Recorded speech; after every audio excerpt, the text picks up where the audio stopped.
Jose Barrios will attempt to make it 2 brilliant starts in a row.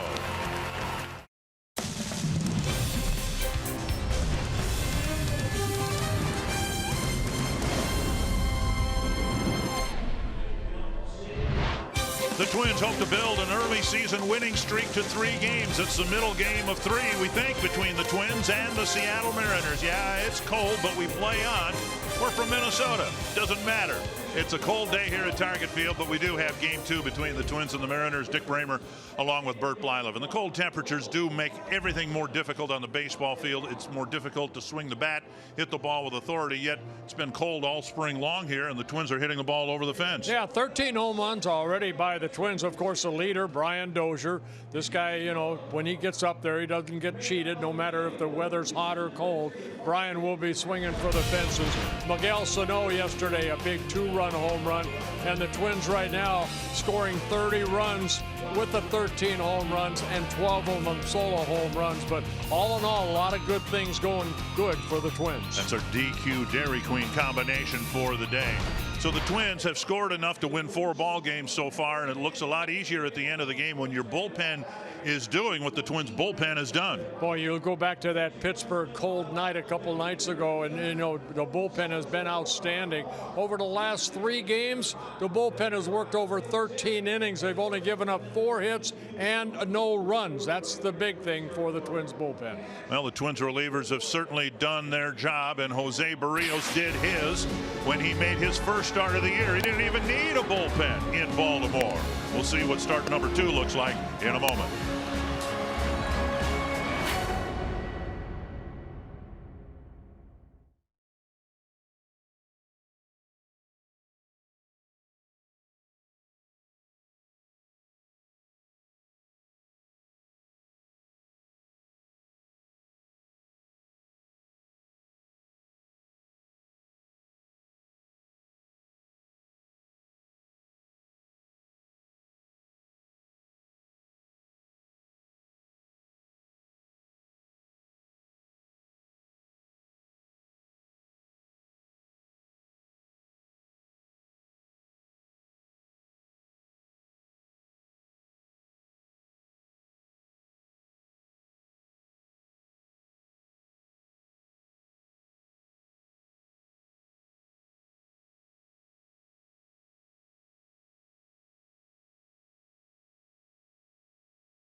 Presented by CenturyLink, connecting you to the power of the digital world.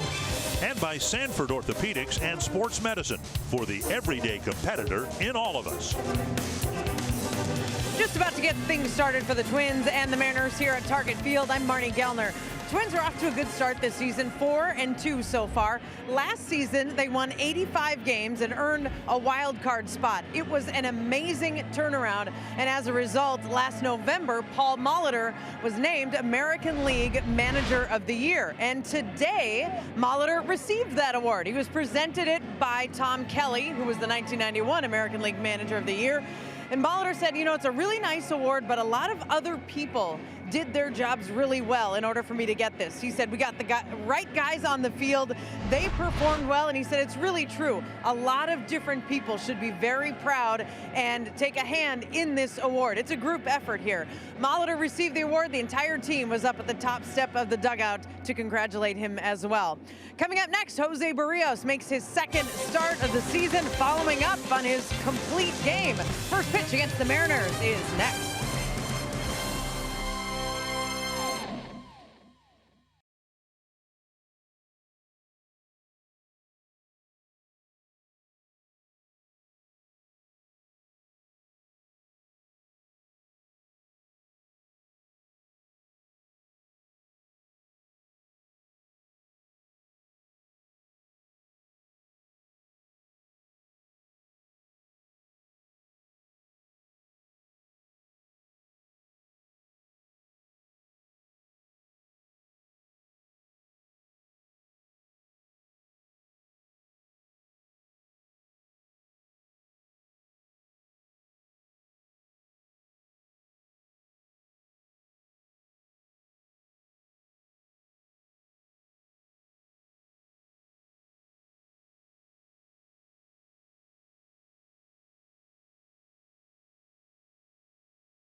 Coldest game in Target Field history.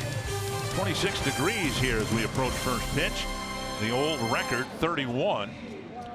And what was it, 23 degrees I think in Denver last night. It's not here, it's everywhere across the country. The Twins, 3 of their minor league affiliates were weathered out last night. Rochester, Chattanooga, and Cedar Rapids all got postponed, but we'll play on here because by now, if you've lived here, you should be used to this. Just not in April. Do you ever get used to this? Yeah, this, you know, I wasn't that cold the other day, were you? No, it was warmer than today. Well, we're lucky we have a little bit of a We're heater. enclosed, but we have the windows open. Right. Unlike some other members of the media. Our radio booth has a Yes. the other side closed. Well, there he is. Jose Barrios taking the mound here. He was really, really good here at Target Field last year, and he hopes to continue that trend this year. Take a look at the Mariners lineup. They're really good, and they've been really productive up on top with Dee Gordon, their new leadoff batter. Gene Segura, Robinson Cano, Mitch Haniger, and then a drop-off. It's just 6 games, of course, but Kyle Seager, Daniel Vogelbach, Ryan Healy, Ichiro Suzuki, and then the Marjama, the catcher. And it will be 23-year-old Jose Barrios on the mound making his second start. We talked about his success here at Target Field last year. In 10 starts, 11 games, he made 1 little relief appearance. 9-1, very good ERA at 2.41. Only allowed 3 home runs here at Target Field. Outstanding for Barrios. The scouting report here today, of course, coming off the 3-hit shutout, complete game shutout, his first of his young career, making his 41st start. Great success here last year, and his second career start against the Mariners. One of those wins last year came against the Seattle Mariners here back on June 15th when he beat the Mariners 6-2. In that ball game, he worked 8 very good innings, only gave up a couple runs. The Twins out of the field, brought to you by Northland Ford. Eddie Rosario, Byron Buxton, Max Kepler in the outfield, Miguel Sano, Eduardo Escobar, Brian Dozier, Joe Mauer, the infielders, and Jason Castro behind the plate. Berrios working off of the third base side of the pitching rubber. Escobar back in the lineup at short. And Berrios from Puerto Rico wearing short sleeves, ready to go. Those are his numbers right there. In his last start, 107 pitches thrown, 66 for strikes. D. Gordon leading off. Strike one on the outside corner. Interesting pickup for the Mariners. Former National League batting champion. And they converted him to an outfielder, and they figured he'd hit, get on base. Bouncer towards second. Dozier gets in front of it and gets Gordon by a step. Yeah, Gordon very quick of foot getting down that line quickly, but he's a guy you want to try to get, to keep off the bases. A lot of speed. And Segura can run a little bit too, and he's been hitting. Scott Service saying in the pregame media session that hey, everybody knows Gene Segura can hit. He's a wonderful compliment to Gordon in the leadoff spot, and he's off, as you can see, to a really good start. On the outside corner. And watch Berrios. I'm sure he was told he's getting right back on that pitching rubber. As cold as it is out there, you want your defense to stand around too long, get the ball, get it toward home plate. But even when it's 86 and not 26, yeah, he's not a malingerer out there. He's always had a pretty good tempo. Yeah, he does, but it's more important on a cold night to keep the tempo going. Berrios, good fastball, big sweeping breaking ball, and he showed a very good changeup in his last start against the Orioles. Good fastball inside. And that's what we'll see too. He'll repeat inside in a lot of times. Don't get comfortable up there because he will work both sides of that plate with his fastball. He came up and in twice to Manny Machado in the first inning in Baltimore, and I'm sure that's something that was noticed by the other Baltimore hitters. Seemed in great command all the off days that the Twins have had here in the first week and a half, and then you got a guy pitching a complete game. It's a wonderful way to get the season started. Breaking ball locked him up, 2 down. And Segura kind of backed away from that. Berrios made the adjustment. The previous pitch was a breaking ball down and away. This time he starts it middle in over the outer half of the plate, picks up his first strikeout. So he made the adjustment from a pitch that he overthrew, went back and threw a better one, got to K. And now Robinson Cano. Cano off to a great start.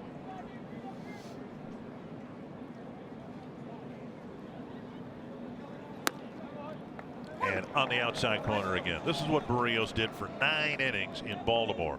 Got ahead, established command with all of his pitches. Trust his fastball early. He's got a fastball that 93 to 95.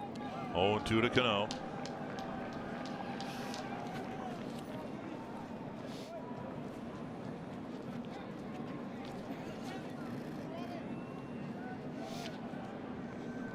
Cano, an 8-time All-Star, 14th Major League season.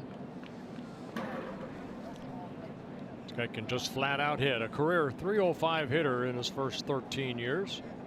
Over 300 home runs. In Baltimore, Berrios had 7 1-2-3 innings, and he starts his second start with a 1-2-3 first.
the sun. Paul Molitor will send out this Menard batting order. Brian Dozier, Joe Mauer, Miguel Sano, Eddie Rosario, Logan Morrison, Eduardo Escobar, Max Kepler, Byron Buxton, and Jason Castro.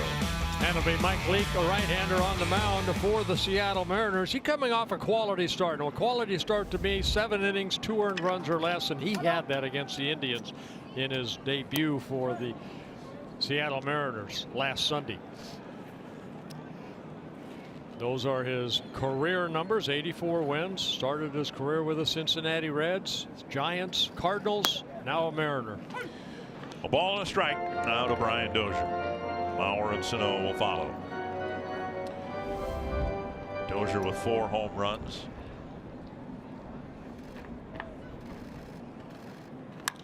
Fly ball center field. Retreating is Gordon. Circling back, still going back, and on the edge of the track, he hauls it in. 1 down. Oh, way to stay with it, D. Gordon. But let's take a look at that scouting report on Mike Leake, coming off that win against the Indians. And then he has been very steady. 6 seasons in a row that he has had at least 30 starts. And he has 2 previous starts when he was with the Reds against the Twins, both of them in Cincinnati. This is his first start here at Target Field. Joe Mauer will bat. And a fastball for strike 1. Leake relies on movement of that fastball, not overpowering. Curveball, changeup, and a little cut fastball. And he, like Barrios, working quickly. 1-1.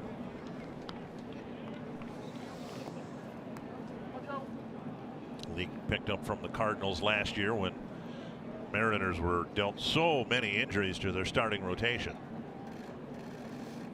Inside, missing, and it's 2-1. They got traded back on August 30th to the Mariners.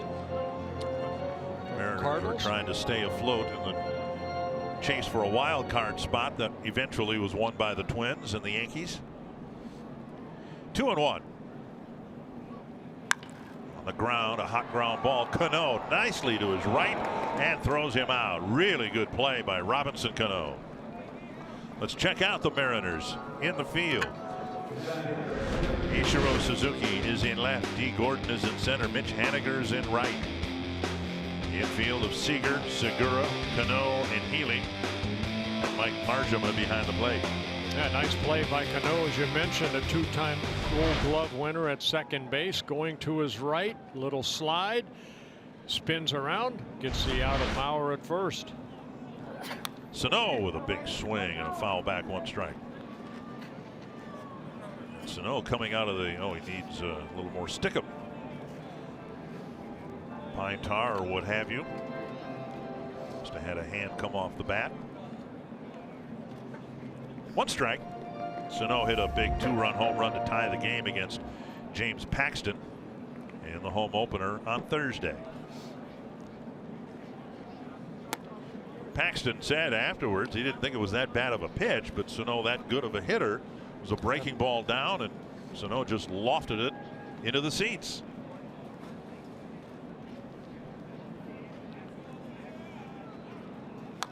Right off the end of the bat, foul, and it's 1-2.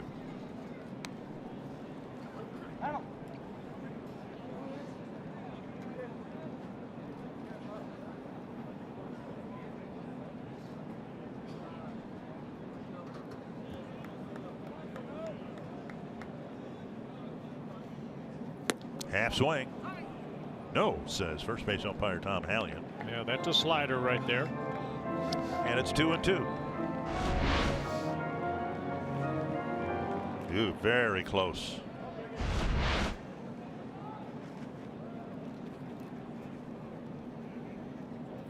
Oh Hop boy, foul. that was a hanger right there. He'd like to have that one back. You know, when you're so strong like Sano, you try to do check swing, it's got to be tough to hold up. Look at that pitch right there. Leake does not want to throw that there again. And you can see Miguel saying, "Ooh, I should have hit that ball a long way."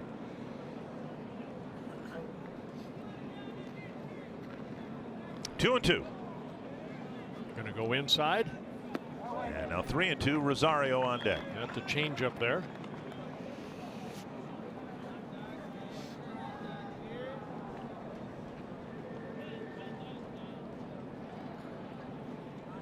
Rosario went back into the dugout for a moment. Now he will hope to bat. And he will after Sano takes a 2-out walk. Rosario will hit with a man aboard, and let's check out our Pizza Ranch for the win. Well, that basically will be, hey, starters get deep into the ball game because the bullpen has done a great job. 13 1/3 innings, 6 hits allowed, only 11 strikeouts, no runs. A couple wins out of that bullpen with a save. Rosario with a home run in the opener here on Thursday. Takes outside, ball 1.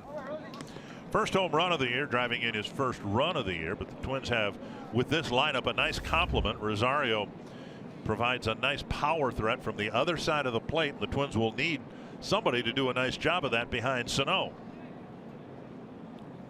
He'll make sure Miguel gets better pitches to hit. Swing and a miss, 1-1. Eventually it might be Morrison, but Morrison's off to a bit of a slow start, so he'll hit 5th behind Rosario.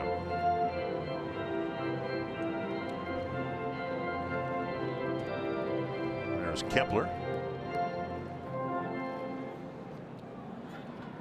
1-1.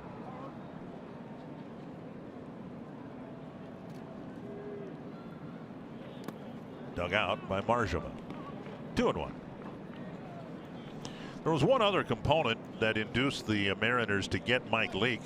They also got some international bonus pool money from the Cardinals. And the Mariners, like a lot of teams, including the Twins, tried to stockpile enough of that money to induce Shohei Ohtani to sign with Seattle in this case. Foul back. So they got some of the Cardinals' international bonus pool money in the deal and made a very strong run at Ohtani. And people who like to speculate really don't know much. A lot of people thought that Ohtani might end up in Seattle. They were very, very aggressive in trying to get him, as the Twins were.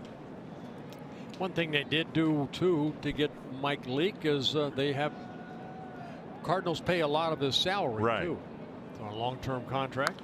This one hooked off the glove in fair territory. Healy can't find the ball. The ball rolls to the sidewall. Sano to third, and Rosario gets a double. Off the glove of Ryan Healy, and then the ball rolled very slowly into foul territory. Healy, you know, he thought he had the ball in his glove. He kept looking for it, knew that he made contact with that baseball. Take a look, bounces off, reaches up, he can't find it. Ball ends up, see, ricocheting over into foul territory. And watch his reaction right here. Okay, it's not in my glove. Where'd it go? Good call by the umpiring crew, and you could see there was already hook on that ball, and if Healy hadn't put leather on it, it was going to hook foul, but instead it's a double. And now there are 2 men out there for Logan Morrison. Well, Morrison, a former Mariner, was with the Mariners for a couple seasons, 2014 and 15. Hit 28 home runs in a Mariner uniform over those 2 years. And takes just inside, low, ball 1.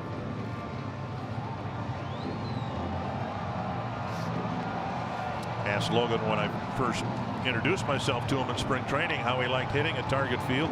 Those numbers are what caused him to smile. One of the reasons he signed with the Twins. He loves hitting in this ballpark. 1-0.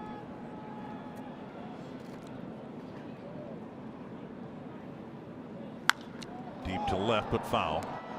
And it's 1-1. Last year, Felix Hernandez was on the disabled list a couple of times. James Paxton was. The Mariners were right there about where the Twins were. They had to do something to try to patch their rotation together, and they acquired this guy who's been a really good pitcher over the years. Very steady, as I mentioned. He's been out there for over 30 starts, 6 seasons in a row. It's hard to find in today's game. Only 3 other pitchers have been able to do that since 2012. Twins have scored first only once in their first 6 games. Trying to get some first inning runs here.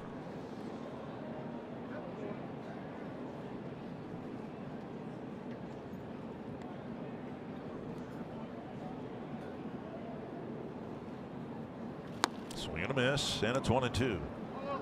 He came inside on Morrison. He's got that little cutter. See a little cut on that underneath the swing of left-handed hitters. Morrison a little out front. 1-2 to Morrison. Hit to the outfield, should score a couple.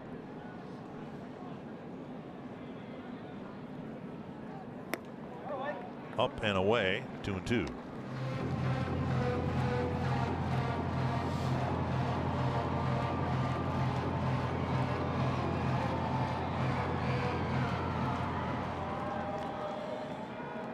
Rosario probably went back in the dugout to get some heat, and Escobar did the same thing. 2-2.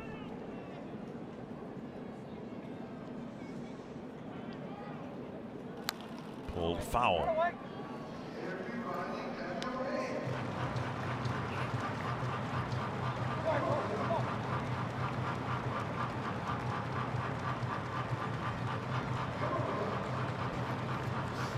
And Morrison going back for more pine tar or stick 'em. Pine tar is usually on a rag, whatever that stick is. It is basically a stickum. It's kind of a form of a pine tar, but very solid. You have liquid pine tar, and you have the solid blocks. To right field, hanging in the air for Haniger, carrying, and he makes the catch right up against the wall. A couple of balls have really carried well despite the cold temperatures, and the Twins strand a couple of runners in the first.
To the top of the second inning on a chilly day at Target Field. Here is your scoop from the clubhouse. I asked Paul Molitor about Jose Barrios pitching in not only the cold but the really dry weather, and Molitor said no doubt it has a different effect on different guys, and there are factors like downtime between innings, and the baseball just has a different feel when it's this cold.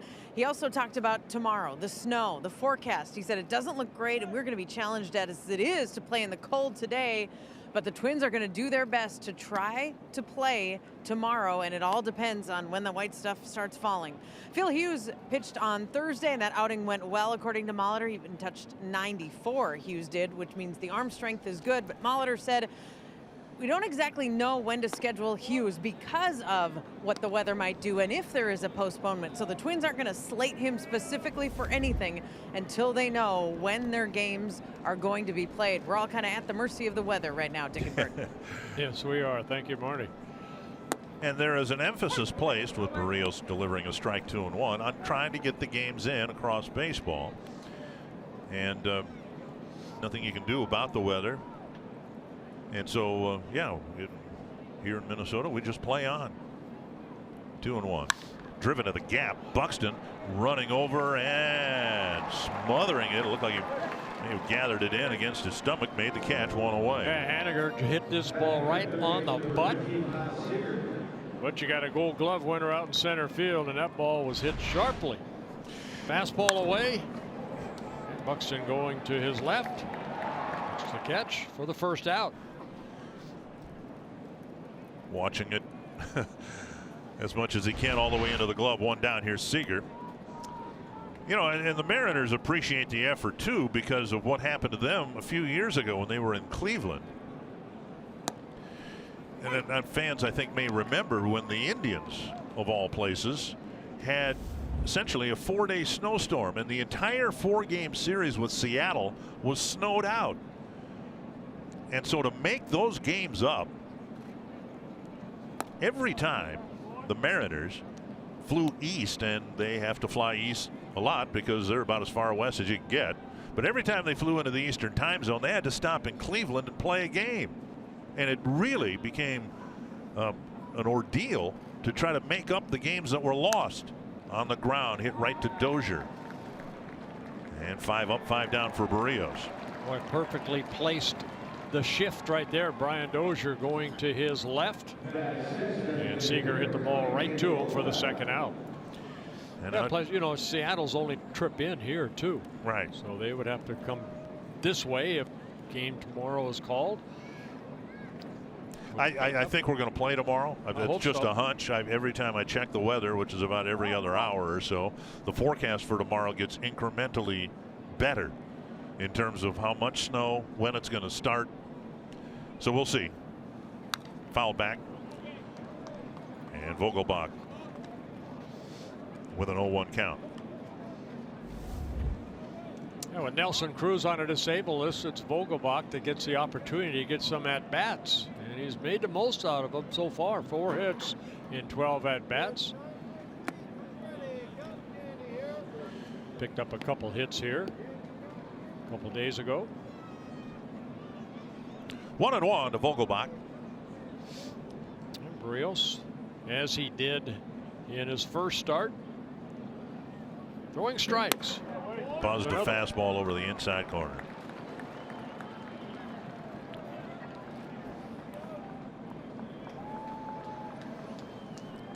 One and two.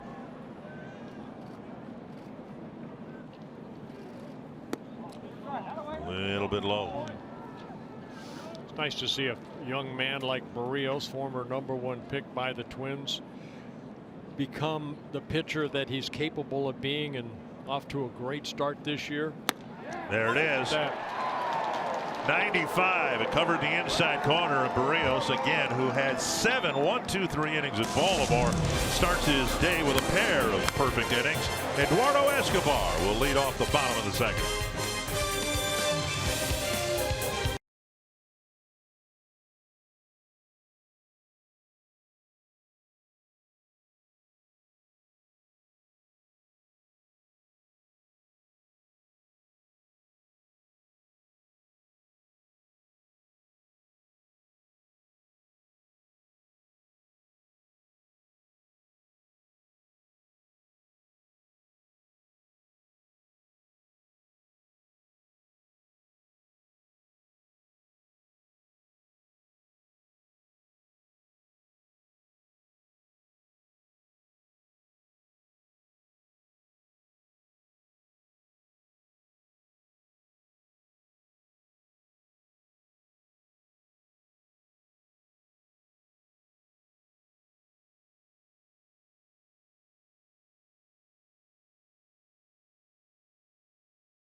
Twins threatened, didn't score in the first. We'll see what they can get done in the second with Eduardo Escobar. Check swing, up and away, ball one. Escobar off to a great start. 7 hits so far for Eduardo Escobar. 5 extra base hits, 4 doubles and a home run. Pulled foul, 1-1.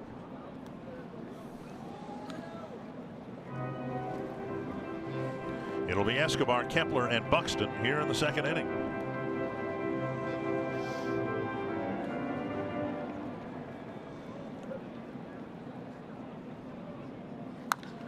Hooked, and this time Healy snags it, and that one would have stayed fair, it appeared.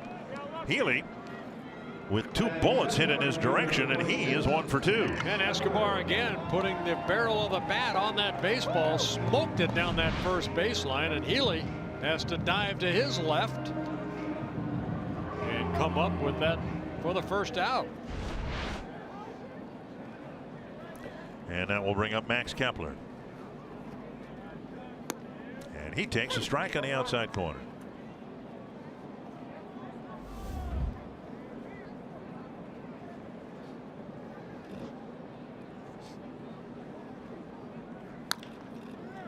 Up the line, foul, 0-2.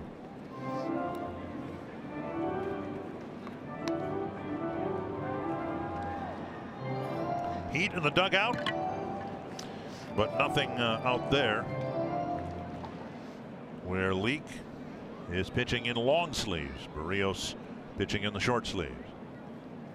Kepler takes down and in, 1-2.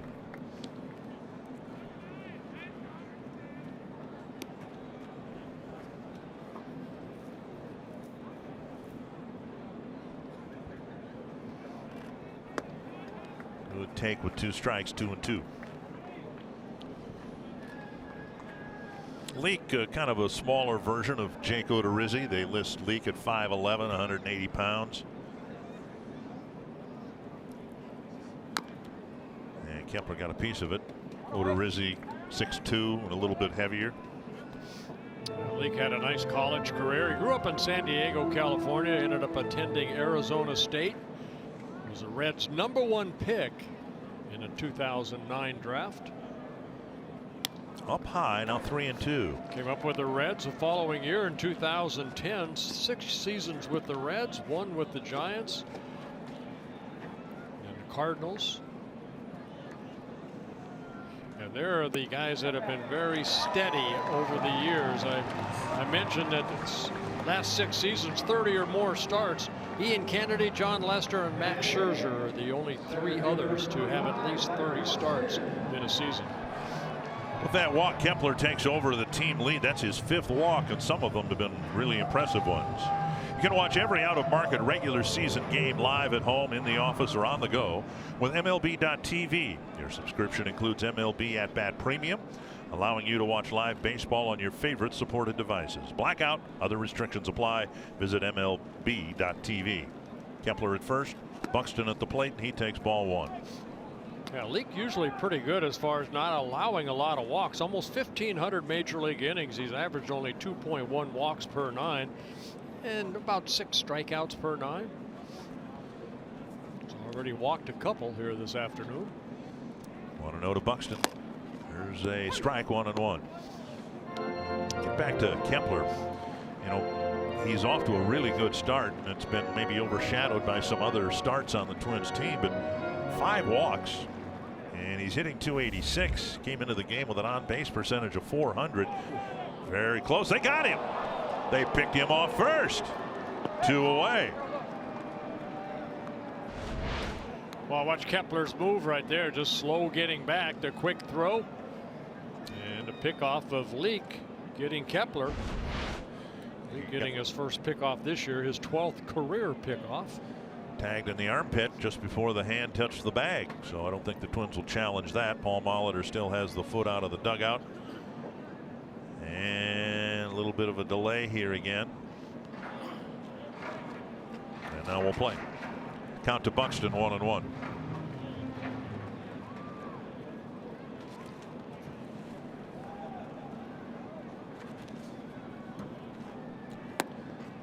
Outside. To wrap up the thought on Kepler, even though As we started to talk about him, he got picked off. In and on base percentage last year pretty low, at least they think it's higher, 312. And as he can draw more walks and handle left-handers better, he may be the type of player that the Twins envisioned long ago when they signed him. A high on base guy. He's off to a good start in that category. 2-2 to Buxton.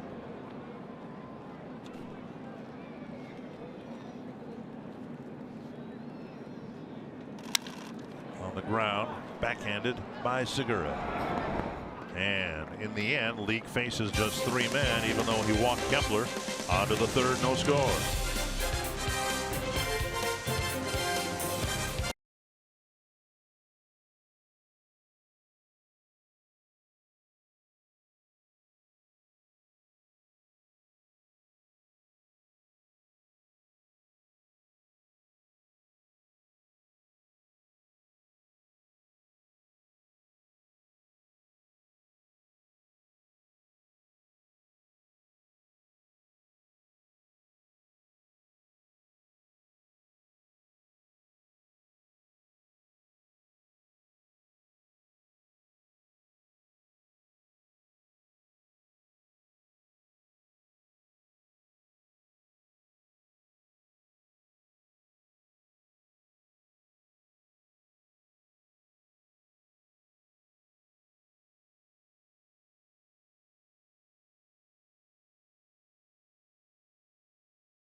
The military child, and we're encouraging military families to submit a photo depicting what it's like for your child to be in a military family. For more details on how to submit your photo, visit foxsportsnorth.com/events. A wonderful promotion. We think of the men and women who selflessly serve in our military, and we should think more of the families, particularly the children who in their own way, in their own innocence, sacrifice so much as well.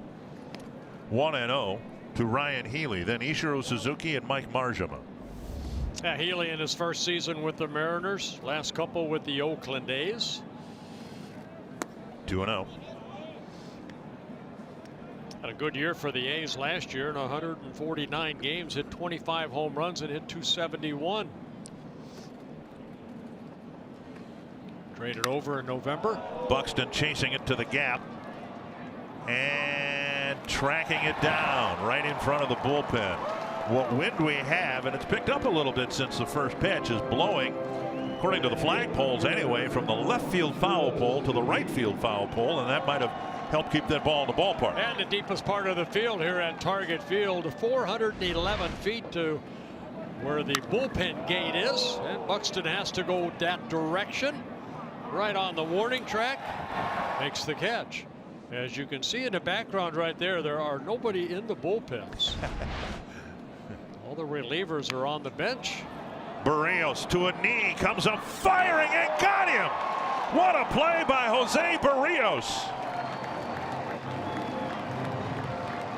What's amazing about that play is he got over there quickly. He's very agile, of course, 23 years old, but it didn't look like he got a good grip on this baseball. Getting over there very quickly, and on the slide with Ichiro running, you can see right there, it didn't look like he got a good grip, but he had enough on it to get it over to Joe Mauer. Almost there. Okay, there. I mean, he fought that grip, able to get something on it to get the speedy Ichiro. When Ichiro put that ball on the ground, I didn't think there was any way that he was not going to get a base hit. That's a tremendous athletic play by the Twins pitcher. One strike now to Marjama. And I should follow up that the pitchers are the best athlete on the field. There's number one. Took me what? Pretty good. His 7th game. Yeah. I watched the Yankee ball game last night with the Orioles, and I thought of that when I saw CC Sabathia come off the mound.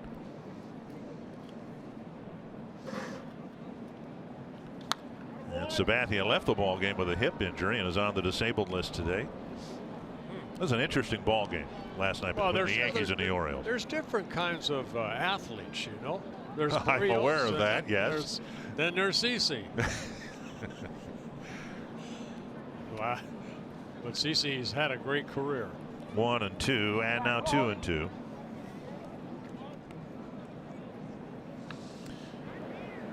So how was that Baltimore Yankee game? Well, last night it was interesting and went, what, 14 innings, and now they're 3-3 in the 6th. Both bullpens pretty much wiped out. 2-2 to Marjama. Got him looking. 3 perfect innings for Jose Barrios. And he had a big part in that perfect 3rd with a great fielding play.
Single game rental for groups of 16 to 150 plus. You can choose from the intimate Premier Suites, flexible event suites, luxurious Puckett Suite, or the spacious Skyline Suites. No matter what you choose, food and beverage is included with every purchase. Learn more at twinsbaseball.com/groups or call 800-33-TWINS. Schedule your suite here at Target Field. Jason Castro to lead off the 3rd. The Twins have had some base runners against Mike Leake. Swing and a foul off a foot. Strike 1 to Castro. On a cold day, even though you have that pad right there, you still feel it. Castro walking it off a little bit. Well, here's a question, though. If you suffered an injury of some sort, and normally the method of making it feel better would be to put ice on it. If the temperature's below freezing, wouldn't that be redundant? Why would you put ice on something? Well, you saw where that ball hit right there. That hit above the pad, right on the shin. 1-1 to Castro. Castro, then Dozier and Mauer here in the Twins' 3rd. And now down and in 2-1.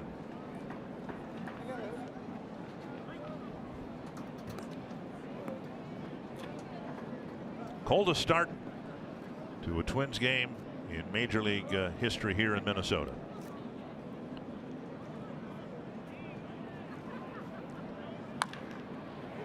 Nice pick by Healy at first. They've kept him busy over there with 3 hard hit balls. He makes the play, 1 away. Yeah, very nice play by Healy. We've seen him go to his left. Now he has to go to his right and get that little short hop.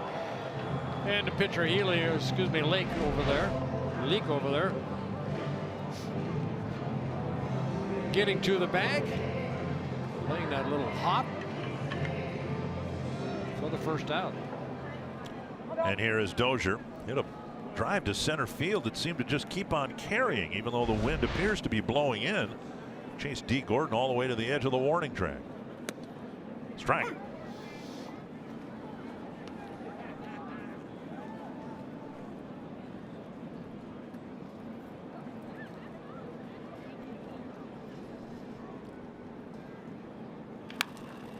Nice pick at third by Seager, and he throws him out. The Twins are hitting bullets all over the field here, and the corner infielders are kept very busy. It's a fine play by Kyle Seager. Yeah, Seager making a nice play right there on that little quick short hop. So we saw Healy on the first base side, here the third base side. Seager making a nice play. You know, I'm looking at my score sheet here. Just about everything except Buxton's ground ball to short has been hit hard. Remember, Bauer hit a hard two-hopper to the right of Cano. So the Twins are squaring some things up. Ball one to Bauer. A couple of line drives to Healy. A hot ground ball to Healy. Warning track fly ball off the bat of Dozier. 1-0 to Bauer. And now 2-0. Well, Leake's two other starts that he faced the Twins, both of them in Cincinnati. One was that game back in 2012 when Chapman came in to get the save. Bauer hit the double. Willingham hit the two-run home run. Leake started that ball game. He worked very well for 8 innings. Strike over the inside corner, 2-1. Got a no decision in the Twins 4-3 win. And his other start back in 2015, the last time he faced the Twins, didn't go that well. That was a game that Brian Dozier hit a 3-run home run off of him. And pitched only 4 innings in that outing. 3-1. Sano on deck. Gave up 7 runs.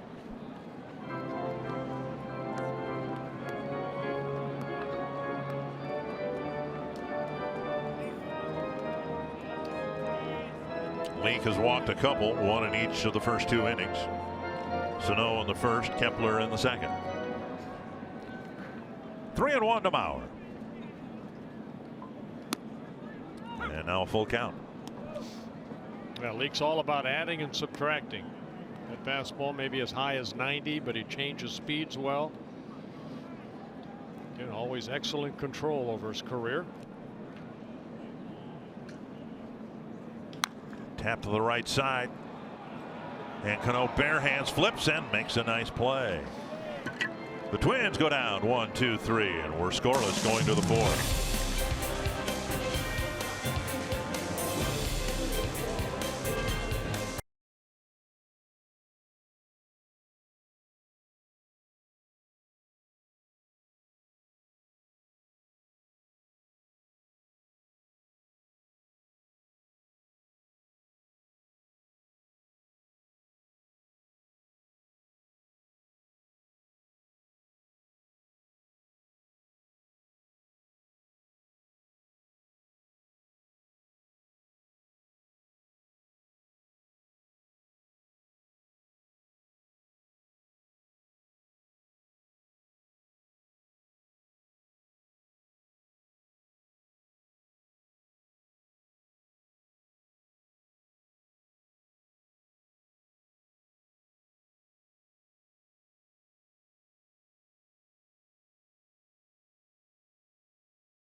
buynow.com and your local Northland Ford dealer today. By Grand Casino, the best stories start here. And by Menards. Save big money at Menards on all your home improvement needs. Scoreless as we head to the fourth inning, and Jose Barrios will face the top of the batting order here in the fourth. Gordon, Segura, and Cano. Yeah, 9 up, 9 down, 4 strikeouts for Barrios so far. Strike one to Gordon. And getting strike one. 8 of 10 first pitch strikes for Barrios.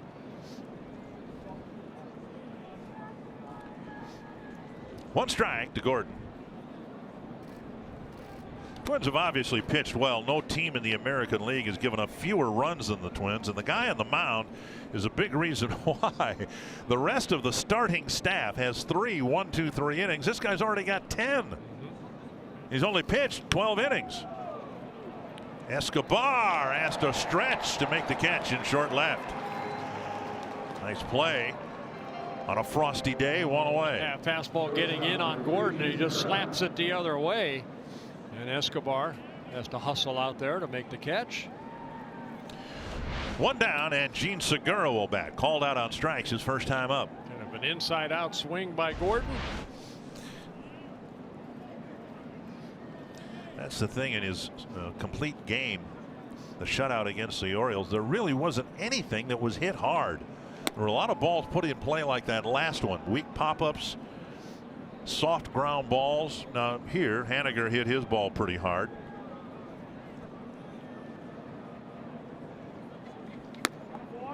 Low and outside 2-0.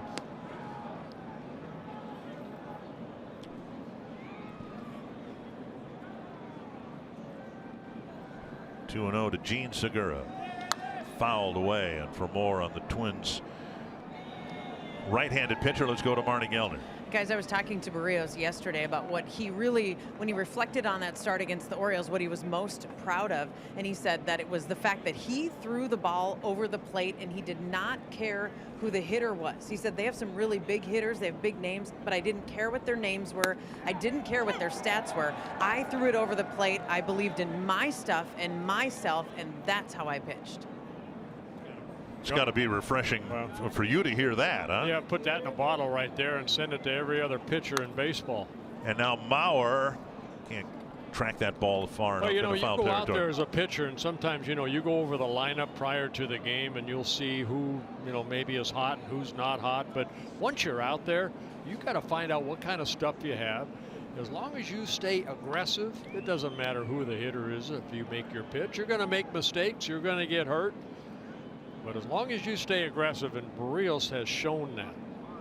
2-2. Showed it last year, and he's taking it into this year. Sano's got a tough play. Barehanding, firing, not in time. It's a base hit, and Segura will advance to second. A low throw, so likely a hit and an error. And the first hit for the Mariners is something that only traveled 60 feet.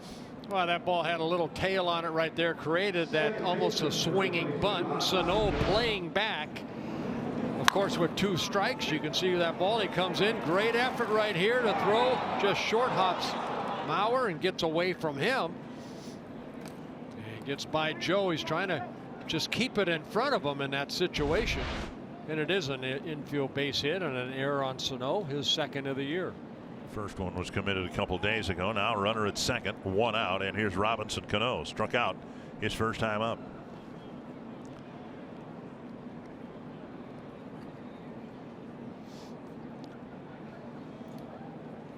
You know, you've talked several times in your broadcasting career about, you know, keep paying attention to the team you're going to start against next, who's getting up, you know, getting hits and all that in advance of your next start.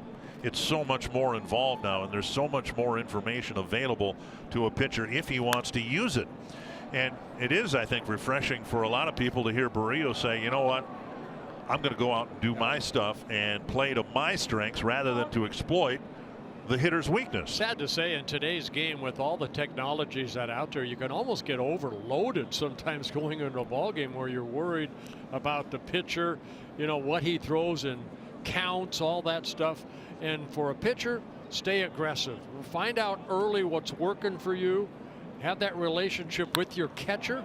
Base hit into center field, and it'll score the first run of the game. So Cano gets a base hit after Segura's base hit, and the Mariners strike early. That's a fastball right there. Cano, such a good hitter, lining it right back up the middle, picks up an RBI, his third of the year.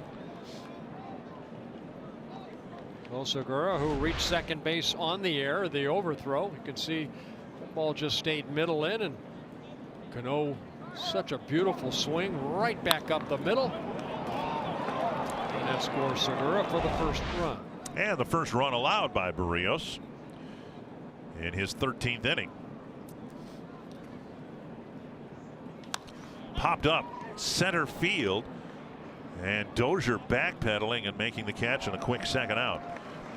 And that's what what we've seen from Barrios, the quick outs. Going into nine innings now into the game of baseball, you have to be in the 80s and 90s to be even allowed to go out there for the ninth inning, unless you're maybe Justin Verlander, somebody like that. But you can see 10 in the first, 12 in the second, 9, 13 so far, but he has 2 outs. So stay away from that 18 to 25 type of inning, and you'll go deep into the ball game. 2 down, runner at first, a run in, and now here's Kyle Seager.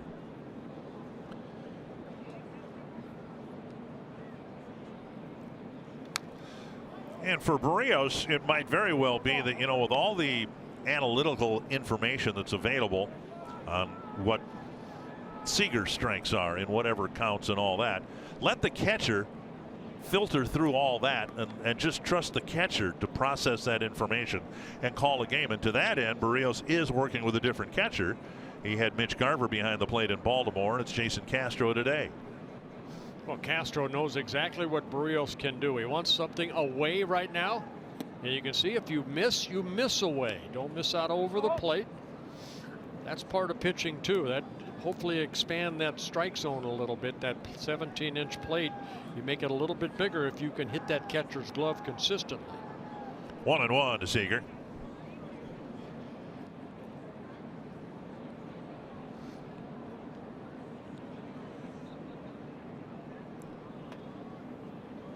Half swing. How did he check? He did, but how did he check?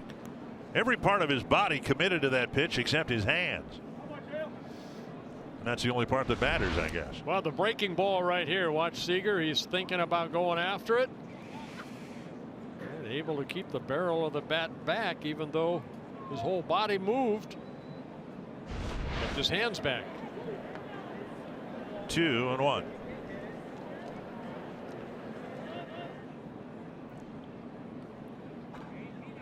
And now 3-1. Vogelbach on deck. Just missed with a changeup there.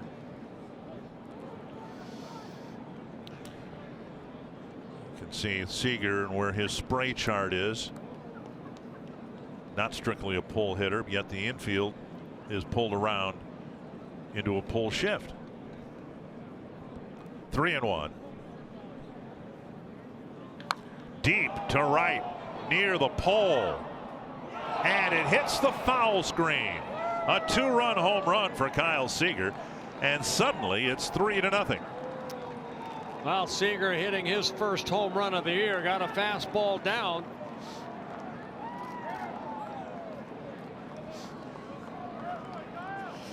And it's a 3-0 Mariners lead.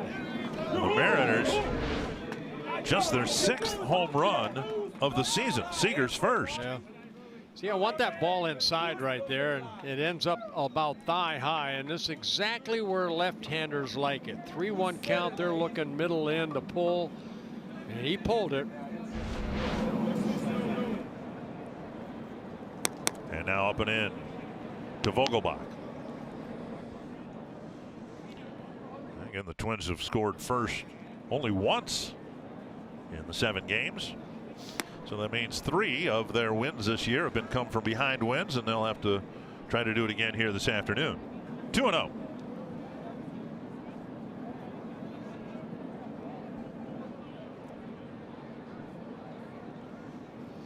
Breaking ball over first. I got to be honest with you. I do not like that count right there. 3-1 with a fastball in, because as a pitcher, you're thinking, I've got to hit that corner inside, and that's where left-handers like it. I would much rather, I would have conversation with my catcher right there. We got to go down and away. I've got to trust my stuff away. If he's going to beat me, he's going to beat me the other way. I don't like that pitch right there. 3-1 fastball to a left-handed hitter that has power. You're looking to what might happen, happened. A couple of breaking balls taken for strikes, and now a fastball fouled back. Been a long inning for Barrios, his longest inning so far this year, having to face 6 batters. I guess he faced 6 in the 9th inning in Baltimore, but had a fairly large lead in that game, 7-0. 2-2 to Vogelbach, and there's strike 3. The Mariners get a squib hit, a line drive single, and then a home run to take a 3-0 lead.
The most provocative man in sports with the most interesting man in sports.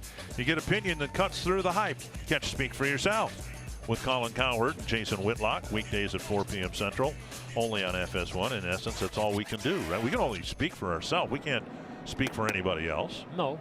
Some of us try. Strike 1 to Miguel Sano. The Twins now behind Mike Leake and the Mariners 3-0.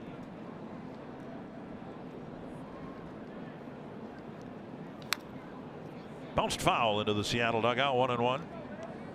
Dick, I know you've pitched a little bit in your career. You're still doing down in a fantasy camp. I try to. I don't like that 3-1 fastball in on a lefty. I just don't. That would eat at me.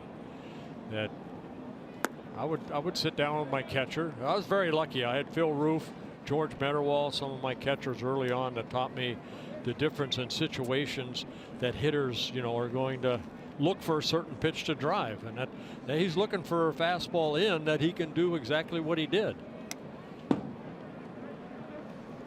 I know it's easy to second guess up here, but I was out there and I made mistakes like that, and boy, I tell you, learn quickly. 2-2 to Sano.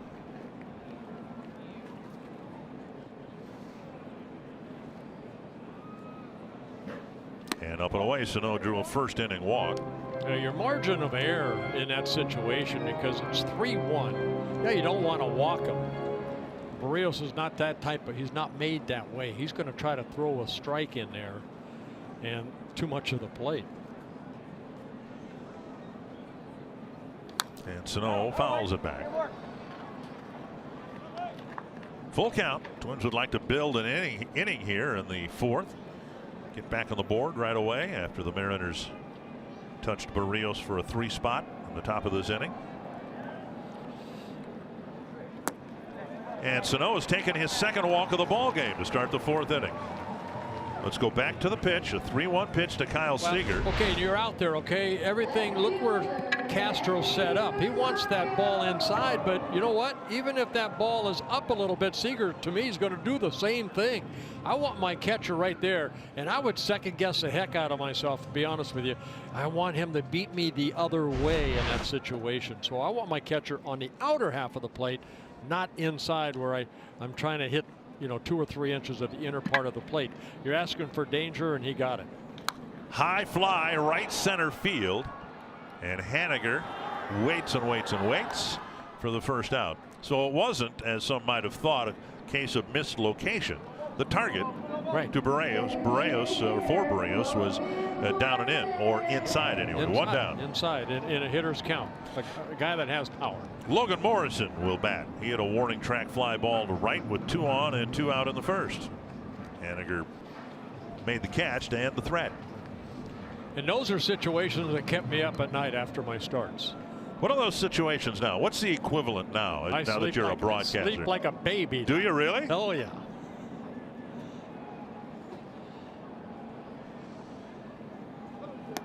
Wondered why sometimes when on the road rooms have been adjoining one another that I've heard this whimpering and crying in the middle of the night. That's you. No, you must be thinking of another room. 1-0.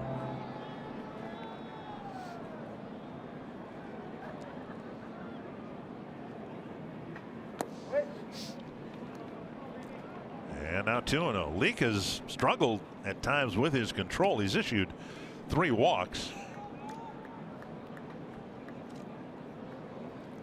Yeah, he walked 3 in his first outing against the Indians, but one of them was an intentional walk. Again, it's cold out there. Sometimes it's hard to grip that baseball, and he's not going to, you know, make a lot of mistakes. Leake is a pitcher. He has to work both sides of the plate. Popped up. Short left field. Seager backpedaling, tracking it, and making a catch with an awkward reach at the end, and there's 2 away. Now here you've got a guy like Leake, okay? You've got a power hitter like Morrison. The count is in Morrison's favor. Where are they set up? Outer half of the plate. So if Morrison's going to beat him, he's going to have to hit the ball or reach out and pull that ball. And Morrison reached out, but he got underneath it and popped it up. And right away reacted like he missed a very hittable pitch. Pretty much center cut. And now here's Escobar. Lined out to the first baseman Healy, his first time up.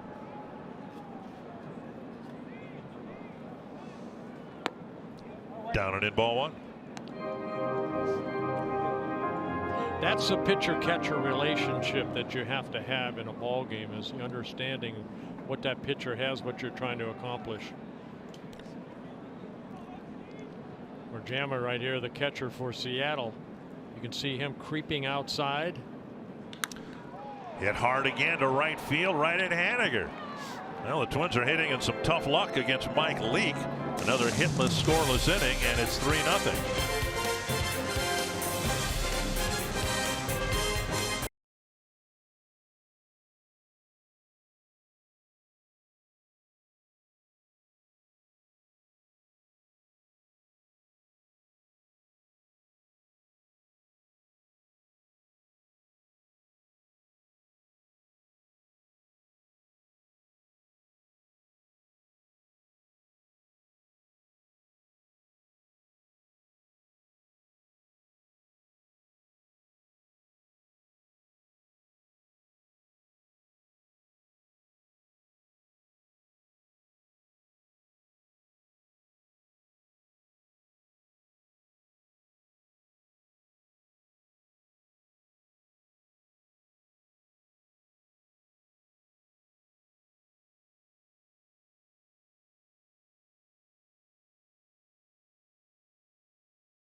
own Iron Range. Travel a half-mile beneath the surface to a vast underground mine, or stay above ground on a trolley riding atop it. Breathtaking mine view and canyon walls descending hundreds of feet. Plan your Iron Range adventure ideas for the perfect getaway at exploreminnesota.com and share your favorites with #OnlyInMN. I was up in the Iron Range with Eddie Rosario and John Curtis, a relief pitcher for the Twins, on the Caravan. That's where I got my hat in Finland, Minnesota. Yeah, I like the hat. The box hat. We stopped at a place called Our Place in Finland for lunch, and they had some wildlife fur hats and beaver mittens, and I figured since I kind of indirectly worked for Fox that I would get the Fox hat. And we had an evening event in Ely, and I didn't dress appropriately for it, and I didn't bring a stocking cap. I got like 50 stocking caps at home, but I didn't bring one, and I didn't know we were going to be outdoors. And so I bought this hat to keep my head warm that night, and I figured, well, I can wear it maybe on opening day in the event it's kind of cold for the home opener. Now, you said that it fluffs up even more. Well, it will eventually, yeah. Your tail. But anyway, it is a very warm hat, and I'm very happy to have had it here. I didn't wear it on the opening day, but and you are going to charge. Well, it's a legitimate business expense, isn't it? I mean, in a way, indirectly, I'm promoting Fox. Yeah. Right. Right. I'd go for it. Was it $700? Not quite that much, but it was up there. A swing and a miss and another strikeout for Berríos. Yeah, Berríos picks up strikeout number 6 in the ball game. One down in the 5th, and Berríos trying to get back on the beam after the 3-run 4th. Good breaking ball right there. Good tight break, and Healy couldn't hold up on a pitch down in the zone. Ichiro Suzuki tried to reach on a bunt single his first time up, and Berríos made a splendid play to throw him out for the second out of the 3rd. Missing the inside corner.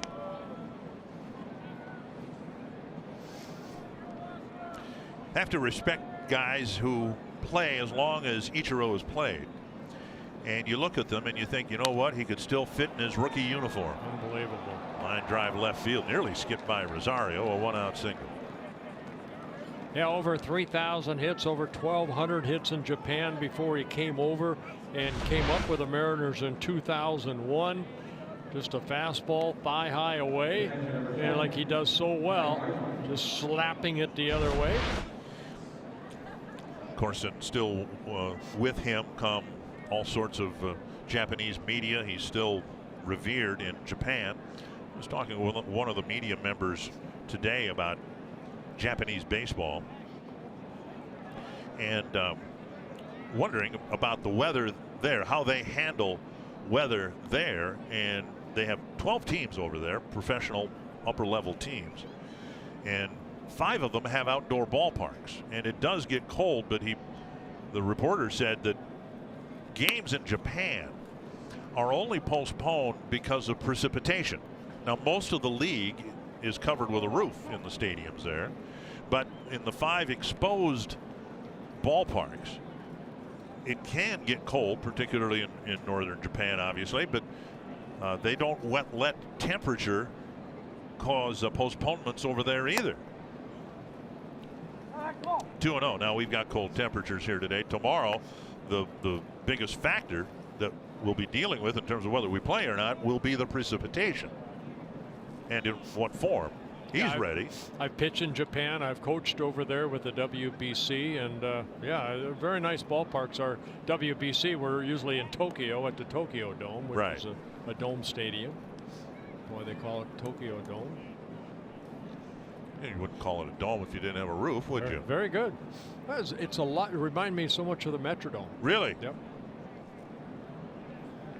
Which I enjoyed for 28 years. That place was guaranteed a ball game. Liner to left, and Rosario will try to catch it off or cut it off in the corner, and he does get it in quickly enough to hold Ichiro at third base. It's a double for Marjama, and the Mariners, who scored 3 in the 4th, have a threat brewing again here in the 5th. Yeah, Marjama has only 2 hits this year, both of them doubles. Got a pitch up. So Berríos leaving some pitches up right there. Fastball right in on the swinging right-handed hitter. Marjama hitting a double, his second hit of the season. So back-to-back single double with one out. And now D. Gordon, who's been held hitless so far.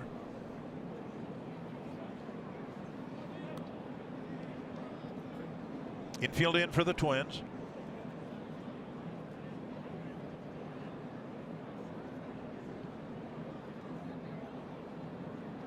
And up and away, ball one to D. Gordon.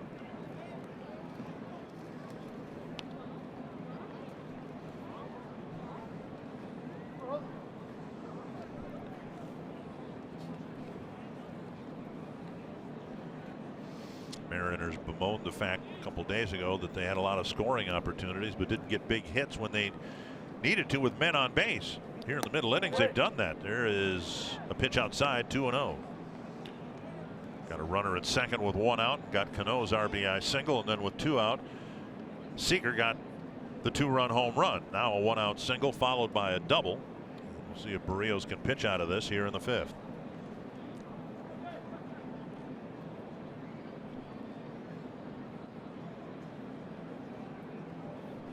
Two and 0 to Gordon. There's a swing and a miss. Good fastball down and away.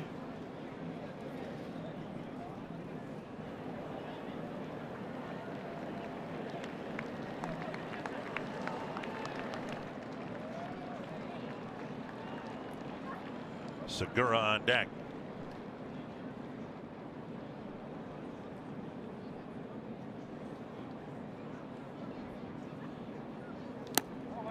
And again, missing a 93-mile-per-hour fastball.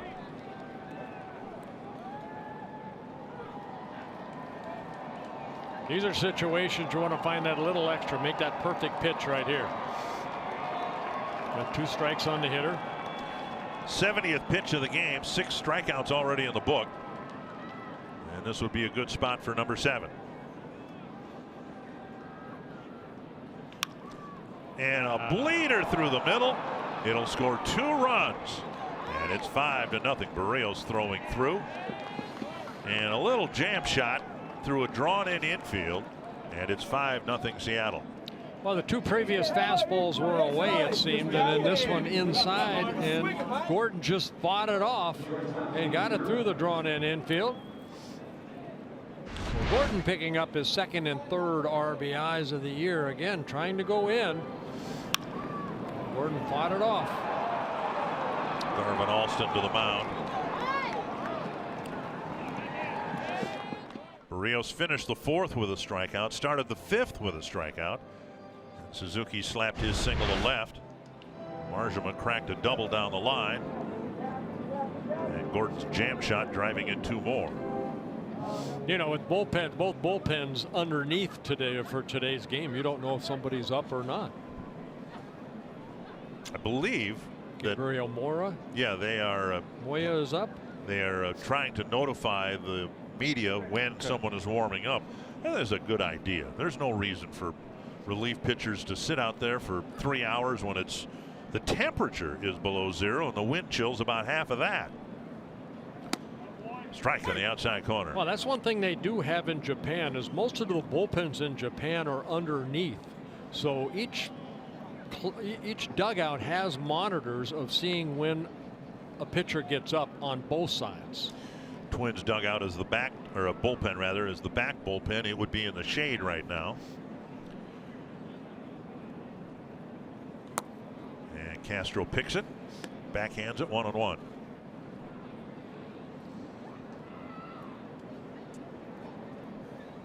Now, is that by design that the bullpens aren't in full view in Japan? Well, all the stadiums I played in were all underneath. Really? Yes. So fans had no idea who was warming up. See, to me, and again, Camden Yards was the first, I think, to almost put the bullpens up on a stage in the outfield so everybody could see who was warming up.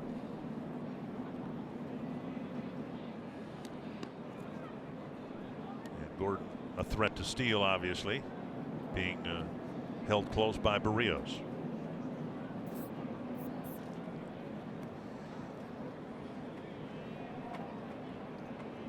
10 up, 10 down for Berrios. Then a sequence of 6 hits in the next 9 at bats. Fouled back. At the Metrodome, of course, the bullpens were down the line on the field of play, as they are now yet in Oakland in the American League. Kind of looks like it's the 18th inning. There's nobody left out there. Well, they were never out there to start with.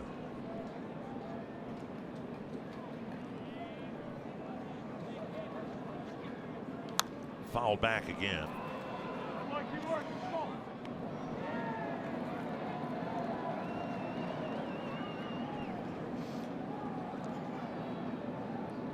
We're up to 29. We're supposed to hit 30-31 here before the afternoon's over with. Wind chill 19.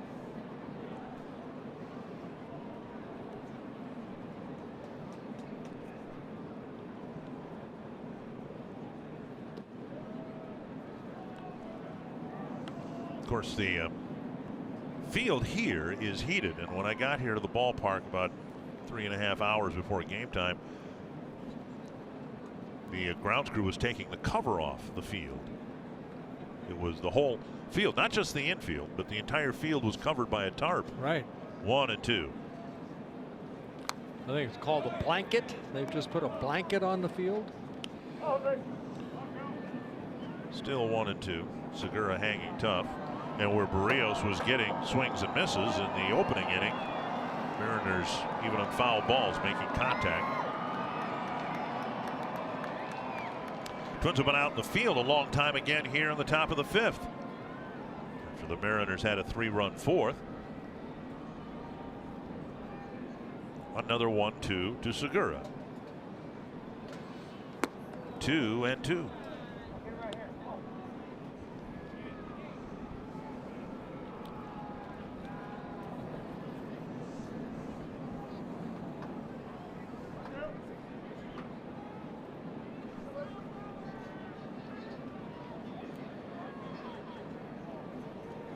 And there finally is strike 3.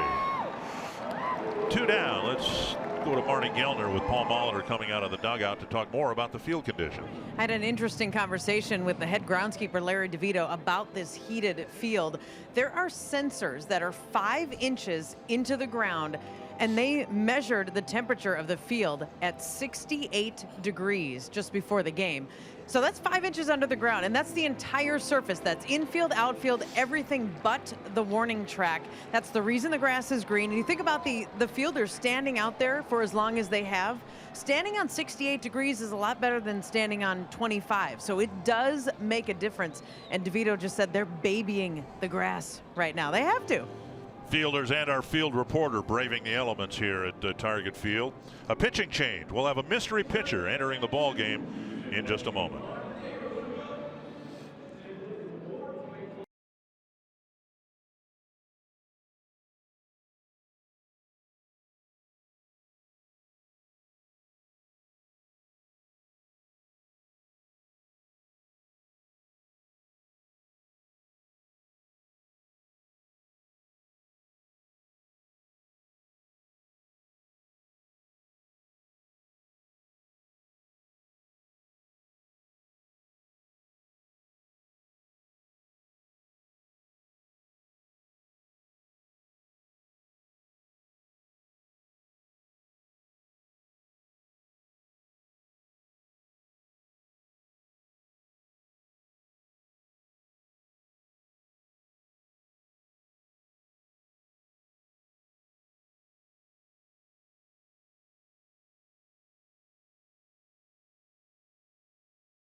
innings in each of his first 3 innings, then some trouble in the 4th and more in the 5th.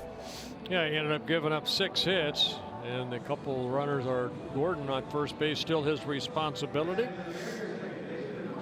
So quite a difference between starts, and that's the game of baseball. Yeah, it didn't seem like, you know, they hit the ball all that sharply, but they have 5 runs on the board.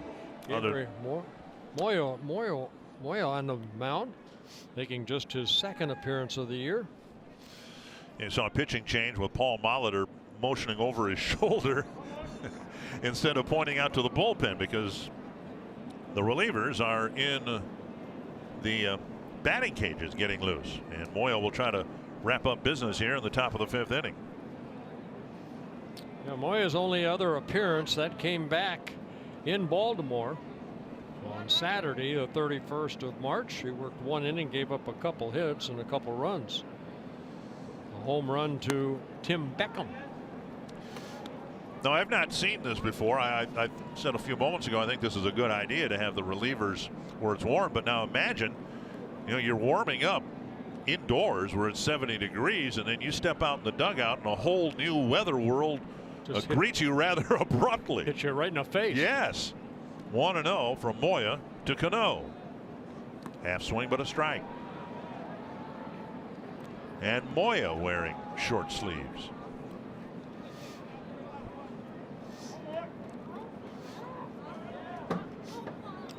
Moya, September call-up last year by the Twins, appeared in 7 games in relief.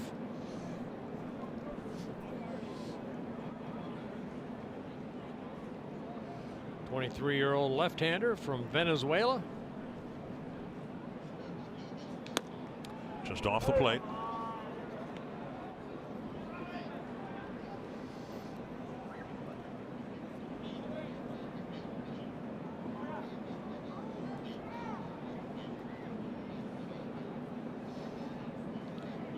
Boy, look at that against righties. A .316 career hitter. .383 against lefties. All the home runs from either side of the plate. And now 3-1. And again, you think, at least I do, of the players out in the field, they've for the 2nd inning in a row have had to stand out there. There's been a pitching change in the middle of this inning. And the last thing they want is for Moya to come into the ball game and walk somebody. He's been brought in here to get Cano.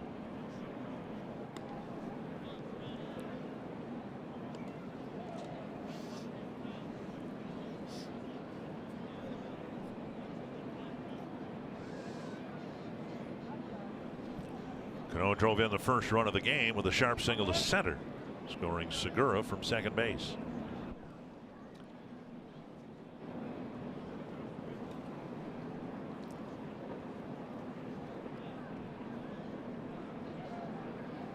Fouled back, 3-2.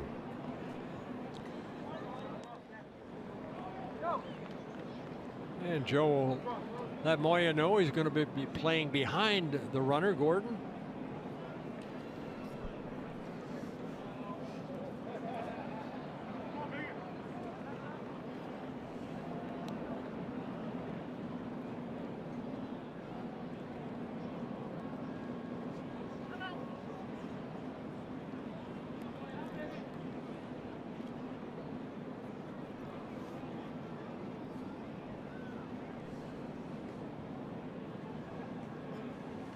Full count to Robinson Cano.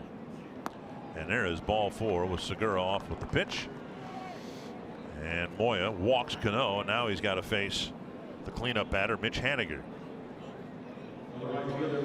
Built for baseball, presented by T-Mobile, the best network for streaming baseball, because your stadium should be where you make it. Haniger will bat. He's lined out to center and popped up to second.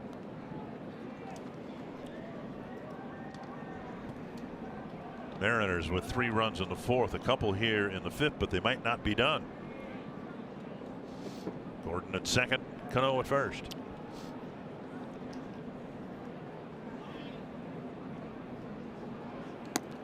And Moya misses again.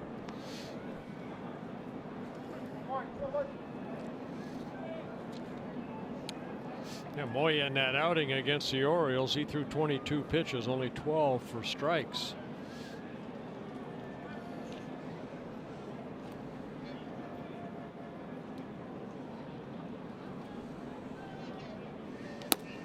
Missing outside again. Yeah, 2 changeups that he's missed.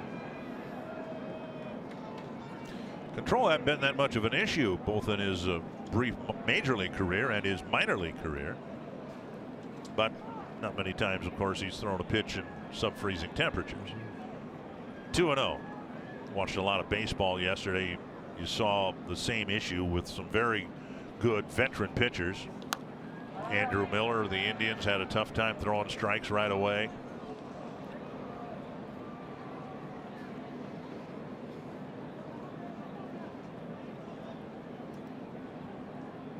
Chapman of the Yankees had a hard time right away.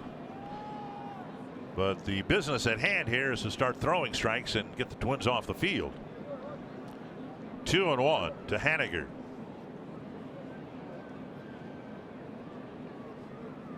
Big swing and a miss on that changeup. Good changeup there. Yeah, fastball's not overpowering. Very good changeup, and then a sweeping breaking ball for Moya.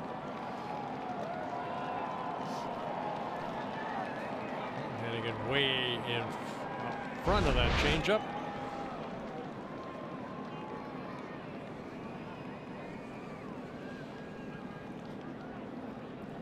Two and two.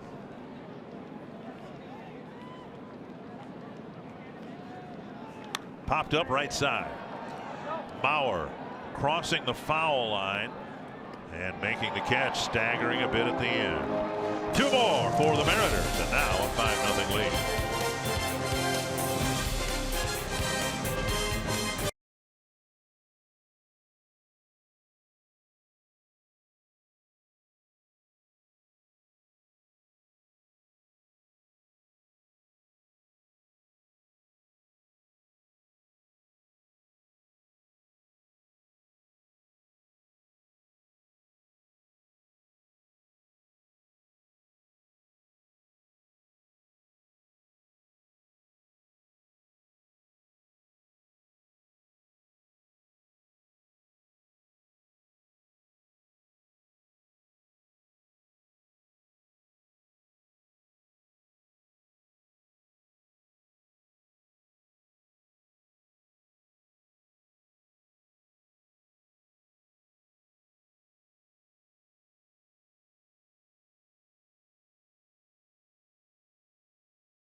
Twins take on the Mariners.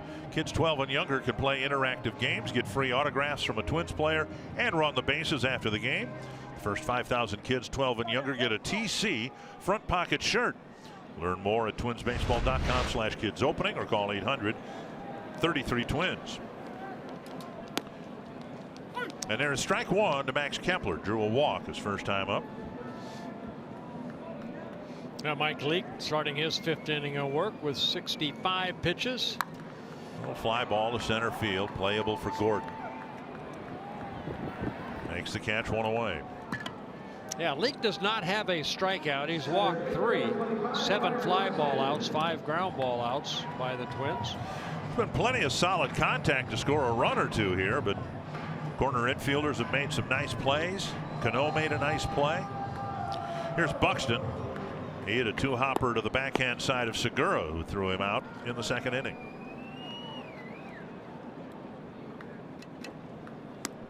Just off the plate, ball 1.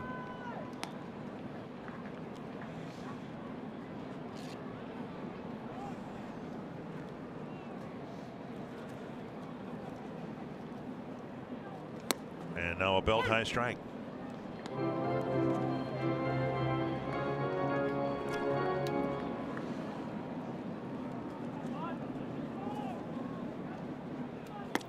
And a breaking ball gets a swing and a miss. 1-2.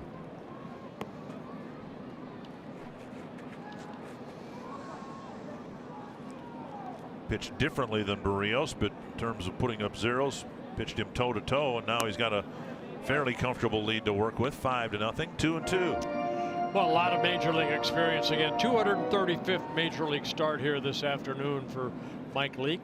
84 wins, 77 losses, an ERA in his career on just under 4. Fouled back.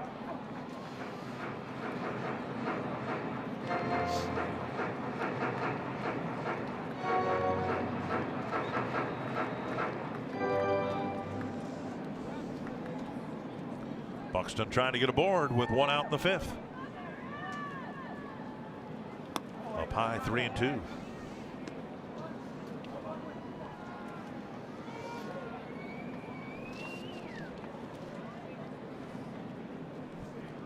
And Castro on deck. Driven to right.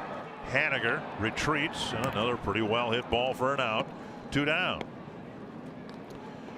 Castro coming to the plate. Let's check around baseball in the National League. Diamondbacks off to a good start. The surprising Pirates keep winning after the Twins left town. A couple more wins. Mets healthy and winning.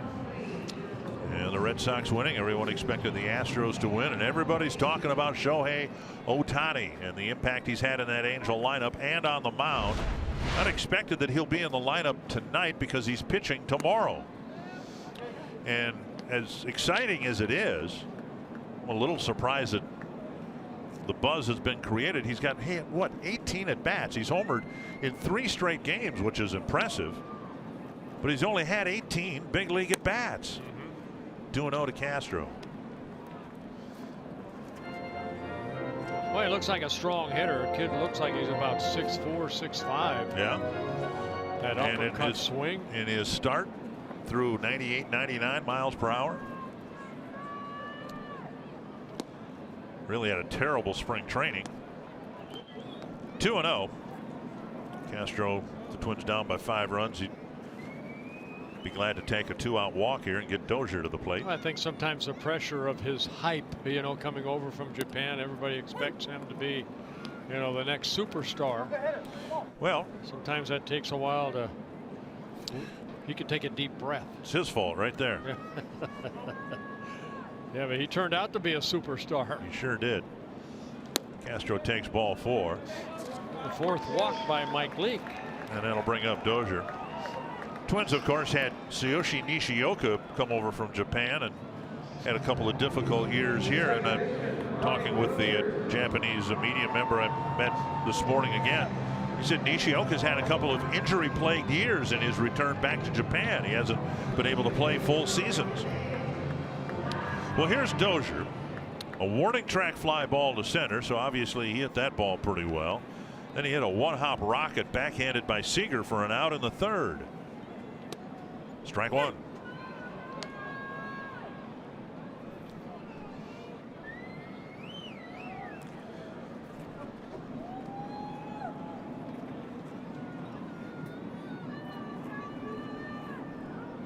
Twins have just the 1 hit, and that was Rosario's double off the glove of the first baseman. And now 1-1.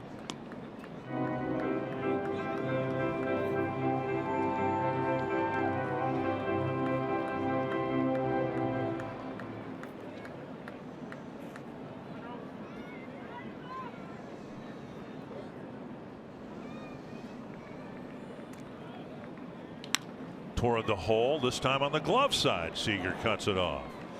Dozier and the Twins hitting in tough luck, and the scoreboard reads 5-0.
game. I firmly believe this because I am a Minnesotan.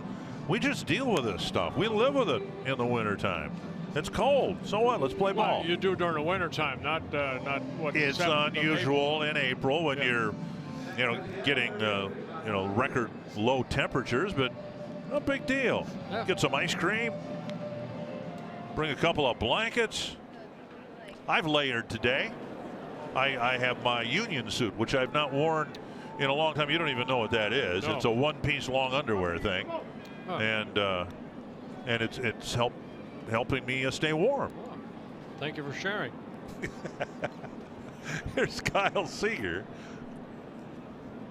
and for those of you who want more information, it happens to be Fire Engine Red. I got to ask you something. Boy, do I have to answer? No, you don't have okay. to. That business card that you gave me in Baltimore. Yes, that you pitched over the top of the. Well, accidentally, it slipped out of my hands.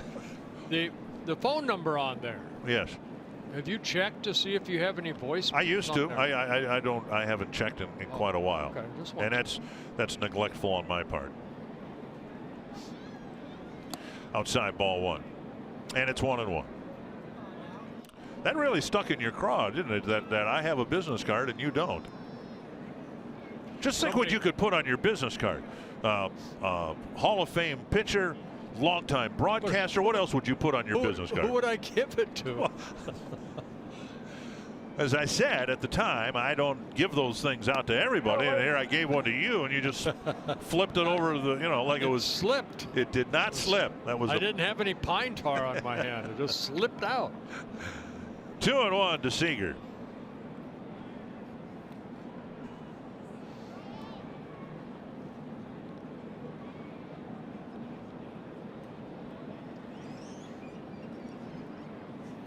On the ground to Dozier. And one away. So we've seen a lot of fans here with stocking caps and hoodies and all that. See, I believe this, and it's probably not true. I think we invented all the winter sports here in Minnesota. We invented ice fishing, cross-country skiing, snowshoeing, ice skating. I think it all started here in Minnesota, not in Norway or Finland or Iceland or Holland or any of those places. People migrated here, and the cold started arriving in December, and people thought, well, what in the world are we going to? What are we going to do here? We better come up with something. And we invented all these winter pastimes, and almost all of them I enjoyed. Well, it's nice here is a change of seasons. It is beautiful up here. Yes.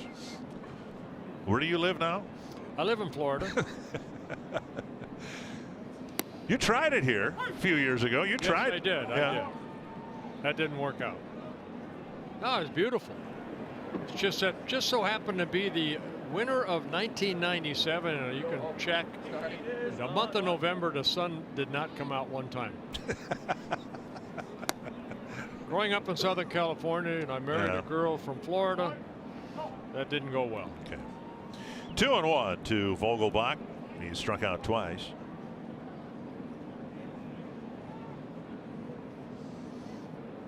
Well, with Barrios out of the game, now it's the bullpen to try to keep the game at a 5-0 score. Swing and a miss, 2-2. And that's one thing that the bullpen has done a good job of all season long, especially the last 3 games. We highlighted at the top of the show, the bullpen's consistency. Last 3 games, 13 2/3 innings before coming into this ball game. Only 4 hits allowed and no runs. They have given the opportunity of the offense to come back and hopefully win a ball game. And as we said the other day, it might not have been the #1 priority for the front office in the offseason, but it ended up becoming their first order of business, bolstering the bullpen and signing the veterans that they signed.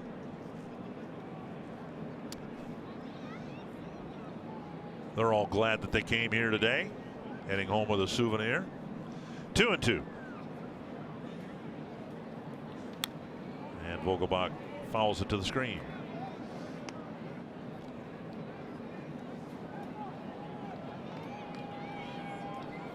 Mariners hope to get Nelson Cruz back when they have their next homestand. They got to go to Kansas City from here after the game tomorrow, or after whatever happens here happens tomorrow. Then they head home.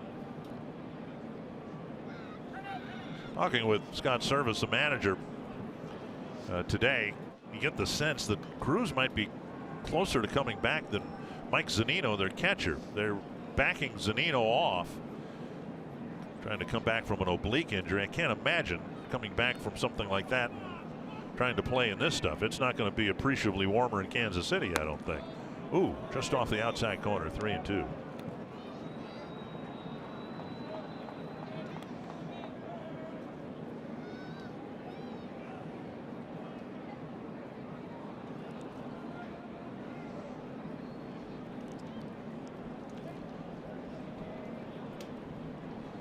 Full count with one down.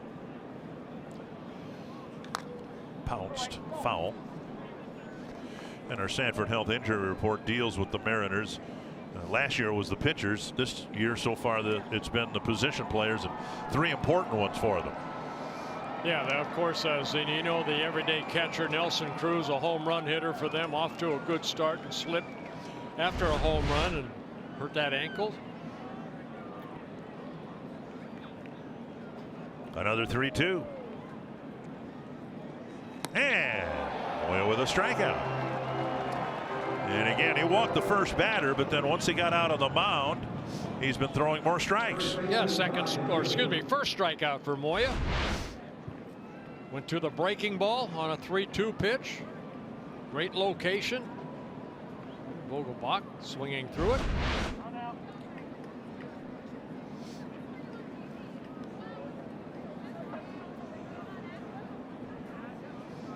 Here's Ryan Healy.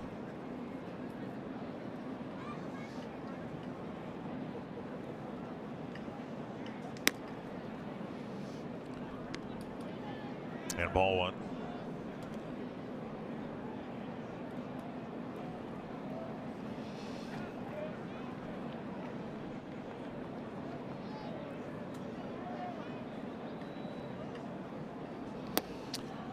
Moya with an inning worth of relief work, walking the first batter he faced, settling down, continuing a really good trend by the bullpen. Yeah. And there they are. They're out the bullpen now. Some of them probably didn't like underneath. They said, let's go and watch the ball game. Don't see anybody in the Mariners out there yet. Check swing. Healy is a strike called on him, 2-1. He'll throw that pitch, that changeup, in any count, as Ryan Healy just found out.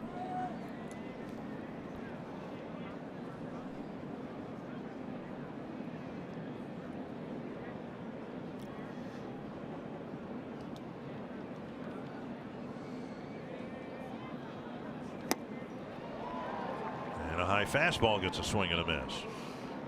And a fastball right between 88 and 92 miles an hour for Moya.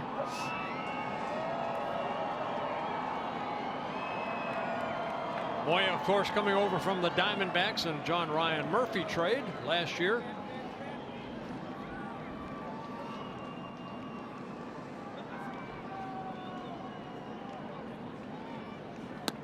Now missing inside, and it's another 3-ball count. 30th pitch coming up for Moya. Twins would like him to get Healy. And they may ask him to stick around and pitch the start of the 7th inning with Ichiro up.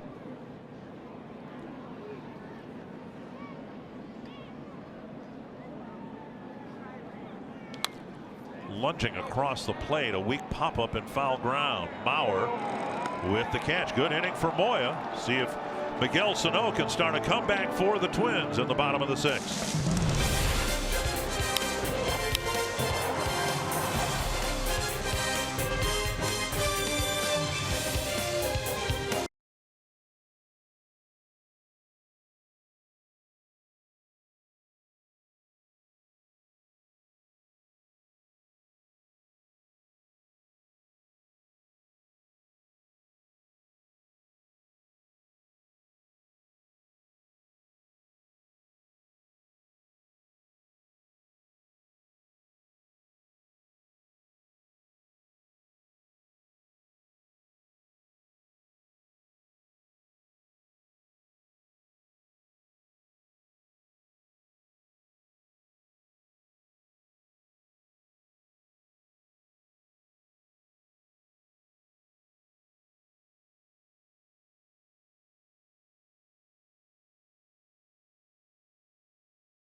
NHL playoffs right around the corner. Joe Mauer leading off the 6th, taking strike 1. He's hit a couple of ground balls to Robinson Cano this afternoon.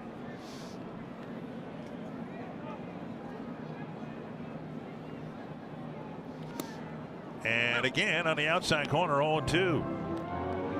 Well, Mike Leake really pitching well today. Only 1 hit allowed, and that was a double by Rosario off the glove of Healy at first base. Pitch count climbing into the mid-80s. Just missed the same spot.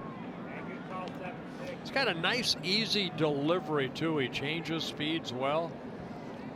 Guy that starts in the middle of the pitching rubber will slide over toward the first base side. Mariners relievers out in the bullpen area now, at least some of them. Mauer lifts it to left center field, carrying toward the gap. Long run, and that ball lands at the feet of Ichiro. Mauer with a double to left center field to start the 6th.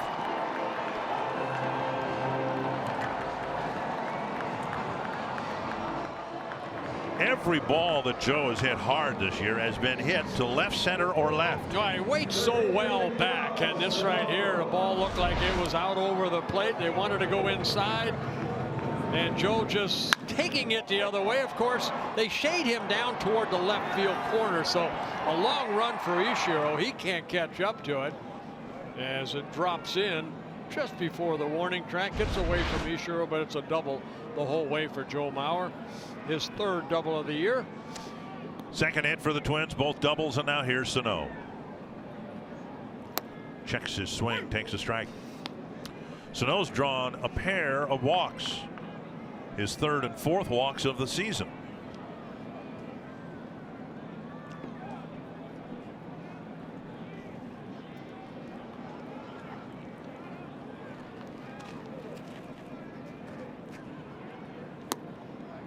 One and one. Mauer, Sano, Rosario, Morrison, Escobar. The Twins hope they all hit here in the 6th.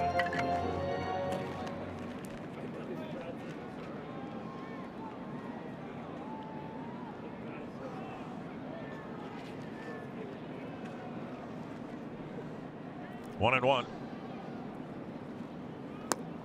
Just outside. Just missed, and Leake glares back in to Adam Hammer. He was hearing it from the Seattle dugout. He wanted that pitch right there. Take a look at the pitch away. It's outside, according to our pitch tracker. Ooh.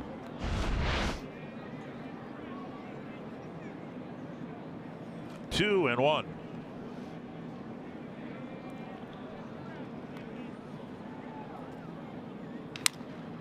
One of the reasons the Mariners might be overreacting to one pitch, Sano's got to get a new bat.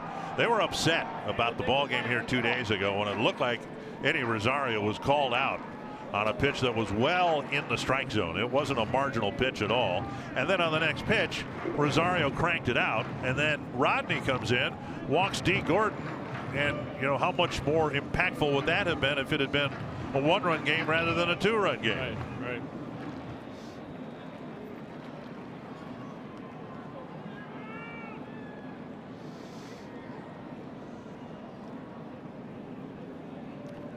Two and two to Sano with Mauer at second, nobody out. Sliced foul.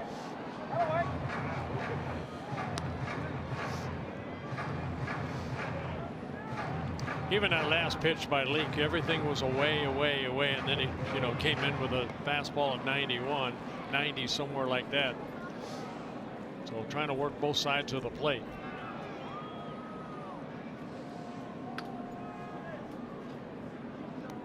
Another 2-2. Left field. Deep. Ichiro chasing it. Off the base of the wall. Mauer will score. And Sano goes to second. Back-to-back doubles. And the Twins are on the board.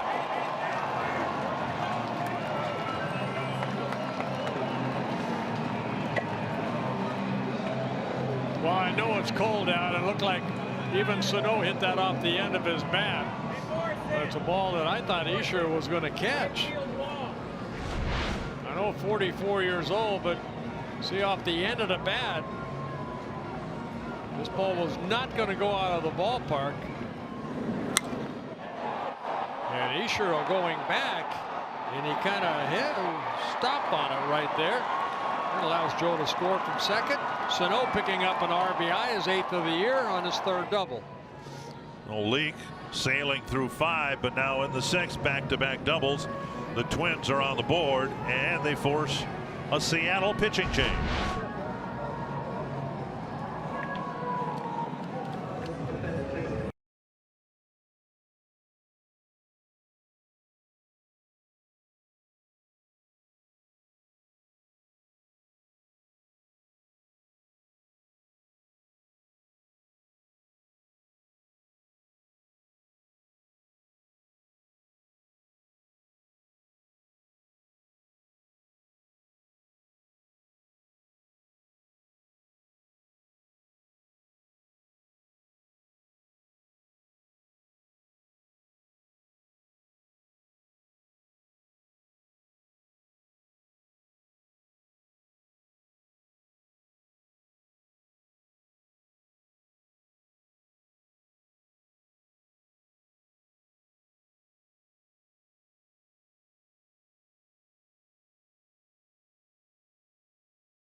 And knocked Mike Leake out of the ball game.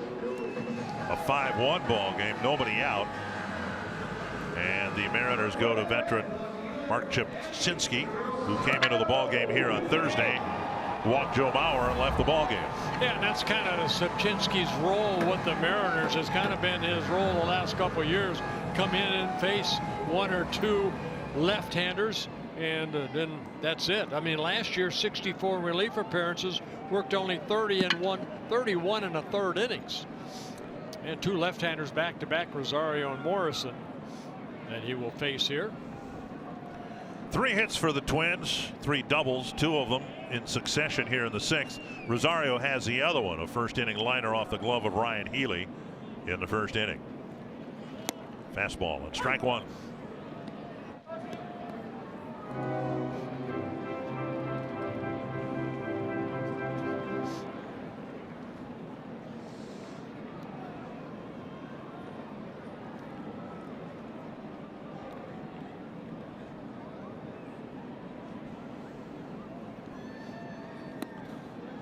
Nice smother by Marjama. 1-1. Chipczynski in his 2nd season with the Mariners. When he first came up with the Blue Jays back in 2009, he was a starter. You see the splits between lefties and righties. 1-1.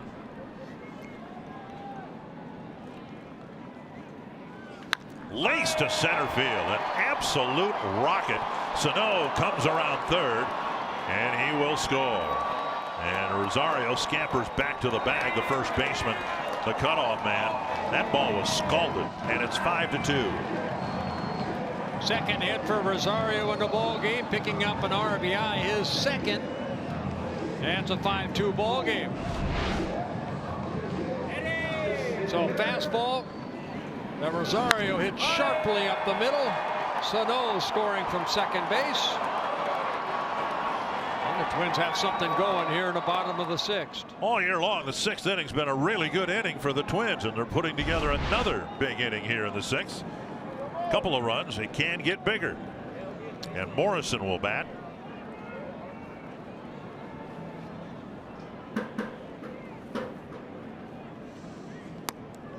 Checked his swing, took a strike.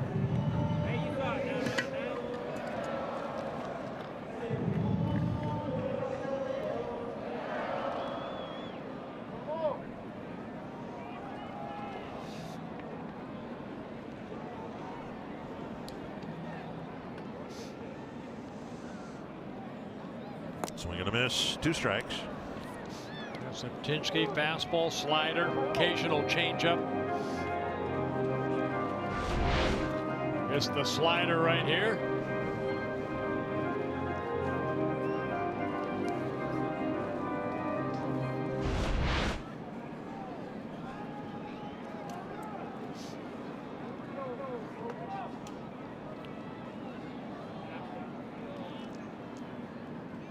And on 3 pitches, Morrison goes down, 1 away, and that'll bring up Escobar.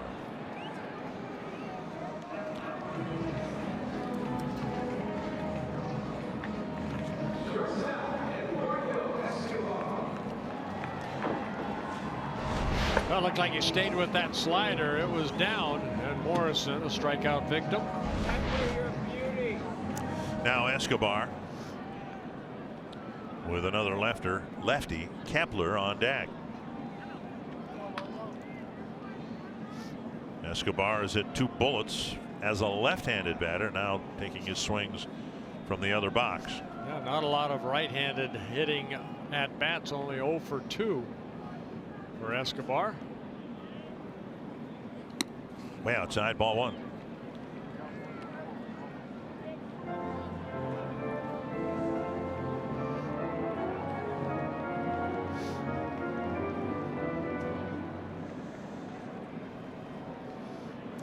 Like the Twins, the Mariners have 3 left-handed relievers. 2-0. It's hard to tell whether somebody's up or not in that bullpen, because I think they probably still have the option of throwing underneath if they want, even though there are Mariner pitchers out in that bullpen. But there's only less than a handful out there.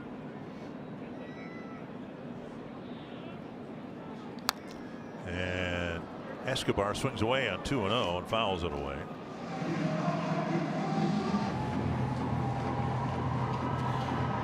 This is over the last 5 games. 13 runs. They've had a couple of 4-run innings, a couple of 2-run innings, 2 so far here in this inning. And the Twins trying to build off of 3 straight hits, hoping for another hit from Escobar.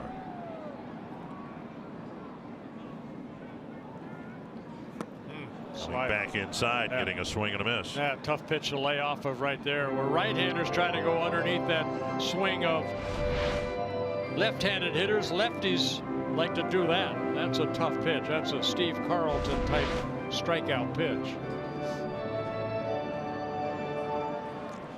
2-2 to Escobar. Was told that Altavilla is down underneath, warming up. Dan Altavilla, he pitched a couple days ago.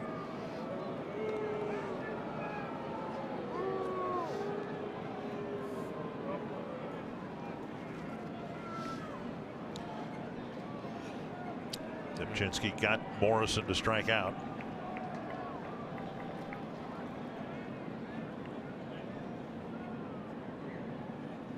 Rosario goes. It's ball 3. Great jump. Great jump by Rosario. He steals his 2nd base of the year. Or the Twins are 5 for 5 in stolen bases. Look at the jump right there. No chance. Rosario gets into scoring position.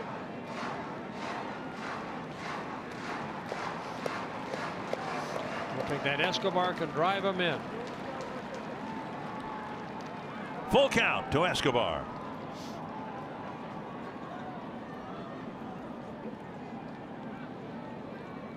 And time called.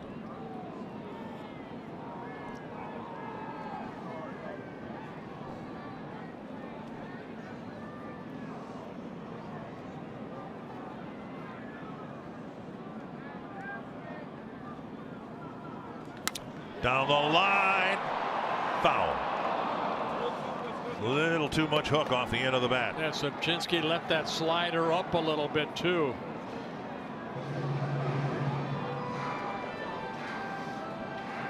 So good swing by Escobar. It's just a little out front.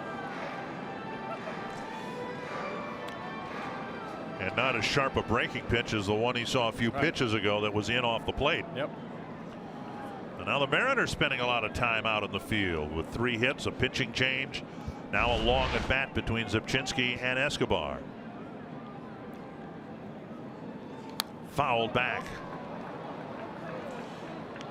I mean, we're in July and August, and you're talking about long innings out in the field and how that could really be a trouble spot for fielders. You know, try it when it's 28 degrees. Everybody's got their hand in their pocket, trying to keep that throwing hand warm. And another 3-2 coming to Escobar.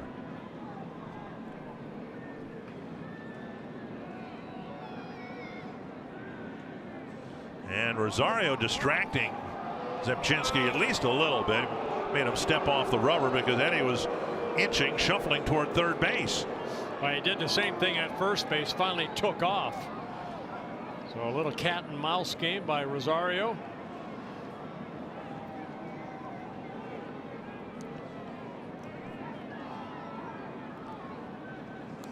And another foul. Good at bat so far from Escobar.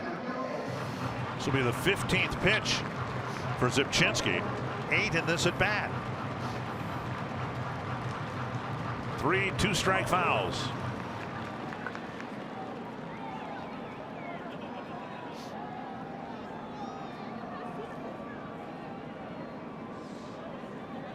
Kepler in the on-deck circle. He's been waiting in the shadows for a long time.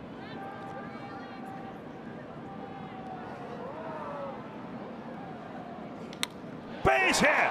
Escobar with a marvelous at bat, and it's 5-3.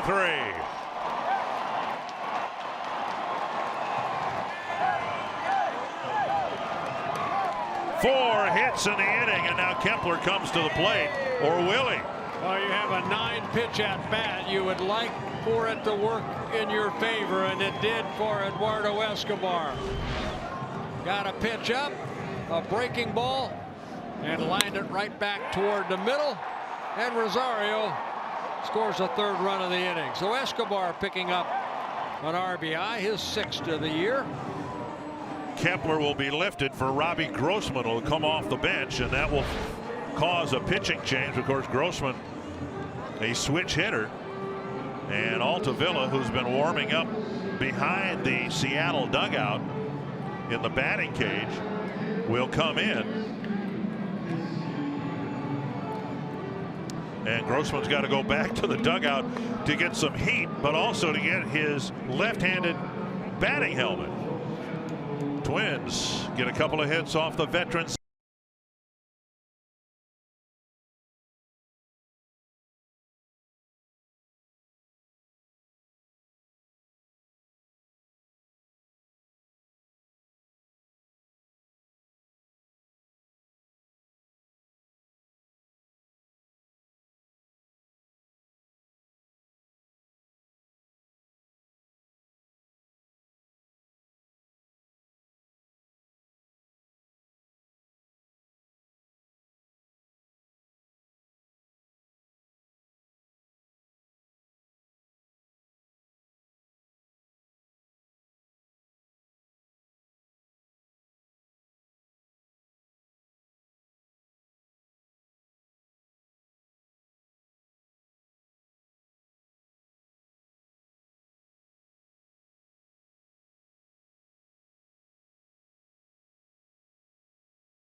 It may not be reproduced or retransmitted in any form, and the accounts and descriptions of this game may not be disseminated without the express written consent of the Minnesota Twins, LLC. It's not the way you want to go about business all year long, but the Twins have made a habit early on of falling behind early, and in almost every case they've come back. Dan Altavilla will come in to pitch for the Mariners, and Robbie Grossman, as a left-handed batter, will come to the plate as a tying run. Yeah, Altavilla worked worked here a couple days ago, an inning and a third. He worked the sixth and as part of the seventh inning through 23 pitches, 19 for strikes.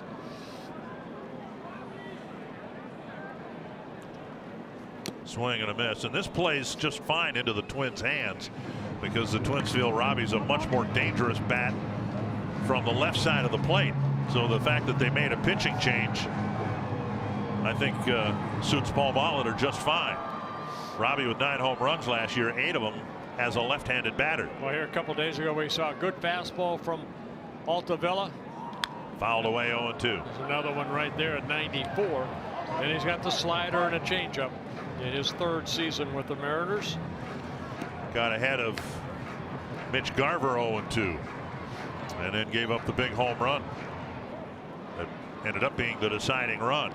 Now 0-2 to Grossman.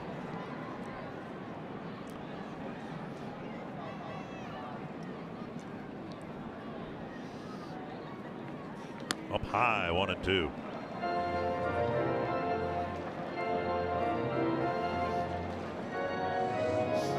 Seen a lot of pitchers here with no sleeves today. You know, I mean, you don't change your routine just because the weather is as cold as it is. A lot of guys just don't like to pitch in sleeves. Altavilla, one of those. On the outside corner. Good pitch for out number 2. Good slider right there after 3 fastballs. Grossman takes strike 3 on a hard slider. Right there. Robbie knew it. Now Buxton. A bouncer to short and a liner to right.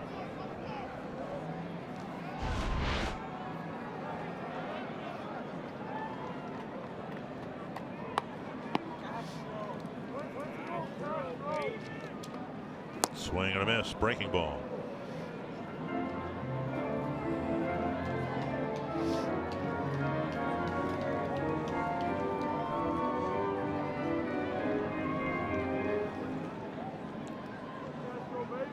Three on the board here in the 6th. The tying run at the plate. Popped up center field. And Gordon makes the catch. Twins back in the game thanks to 3 runs in the 6th inning. And it's 5-3.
Number 1 selling brand in the Twin Cities.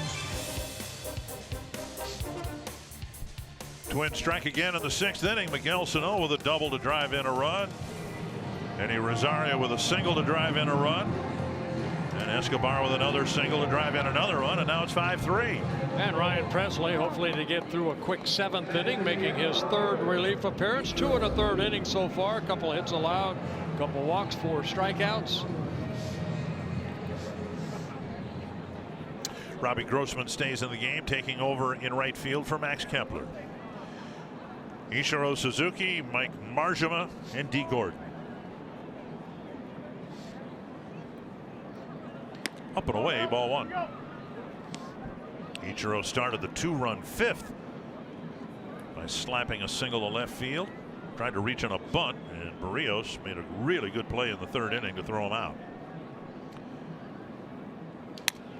Behind second, and Escobar has it come off his glove. It's another soft single, but a base hit nonetheless, leading off the 7th. Well, that man has a magic wand. I'll tell you what. Almost 3,100 major league hits. And just slapping it and hitting it softly just out of the reach of Escobar. He goes straight back. Ticks off his glove. Buxton getting it on the 1 hop. And now Marjama.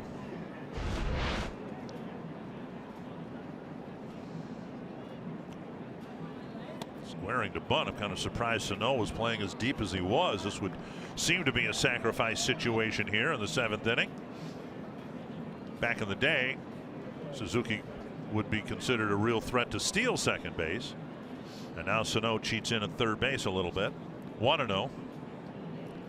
And I think we've seen in this series, Ichiro's lost quite a bit of his speed from his earlier days. Could be 2. 1. And Marjama beat the relay. Nice hustle by the catcher out of the box. That ball had some hop on it right there. It wasn't hit real sharply. So Escobar making sure you get 1. Feeds it over to Dozier. And that allowed Marjama, I think, that extra step to beat it out. 1 down, 1 on.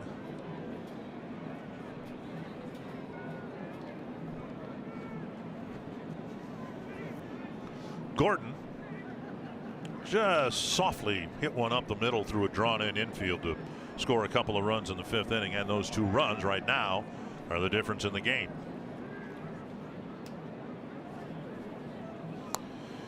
Down and away, ball 1.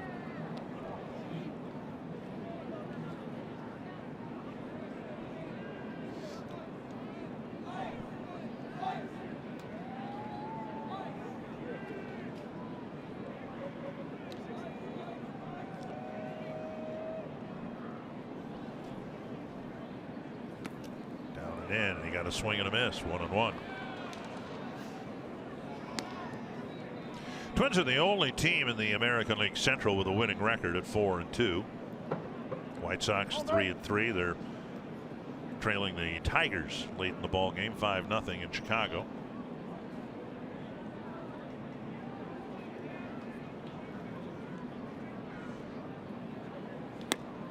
On the outside corner at 93, and it's 1-2. Everybody in the bullpen has pitched except for Tyler Kinley. And now the Twins have gotten back into the game. We wouldn't expect Kinley to get into the ball game at all. Rule 5 player.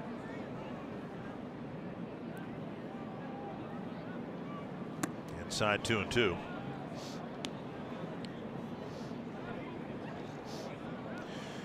Twins have to keep Kinley on the roster all year long or offer him back to the Marlins. They like his powerful arm, and there just hasn't been an opportunity for Paul Molitor to get him into a game yet. As they had to do with Ryan Presley his first year. He was a Rule 5 player from Boston. Ball comes up, and Escobar gets the lead runner, showing some agility, dancer's moves up around second base for out number 2. Talk about pitchers having quick feet. Escobar right there, quick feet. That ball actually on the second base side of the bag when he had to field it. His momentum right there. Oh, and gets to the bag for the force out. see whether it makes any difference here with Gordon a threat to steal. He may end up at second base anyway. Segura, the batter.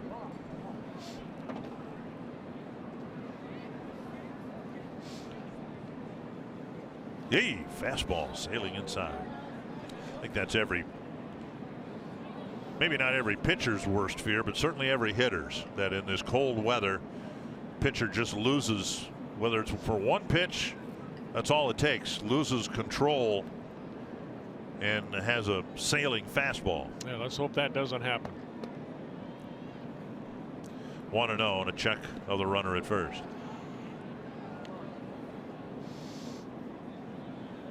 Yeah, what they got in D. Gordon, the Mariners, they got a guy that led the National League in stolen bases 3 years. Once with the Dodgers, twice with the Marlins. Be interesting what his younger brother, where he settles in. Playing shortstop now. Some people think he'll settle in at second base, and there's some thought that he may end up in the outfield. Nick Gordon, same type of player. Although I think what we saw in spring training, for whatever you can tell about spring training games, fouled away into the seats. Nick Gordon looks like he's got a little more pop in his bat than D has shown so far. He does have, D does, 1 home run this year. But Nick really made an impression with how he was able to drive the ball in the spring training games.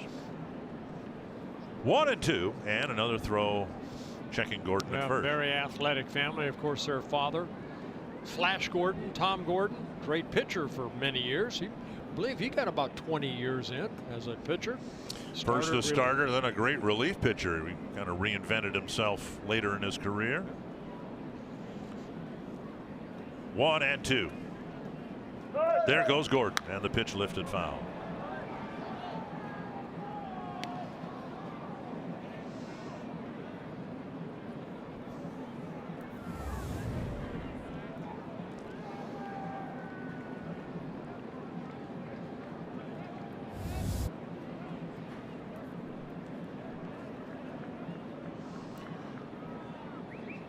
Mariners off to a decent start at 3-3. 1-2 to Segura. Gordon goes again to center. Buxton is over to make the catch. Twins bullpen again getting the job done with a scoreless 7.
Story of the game.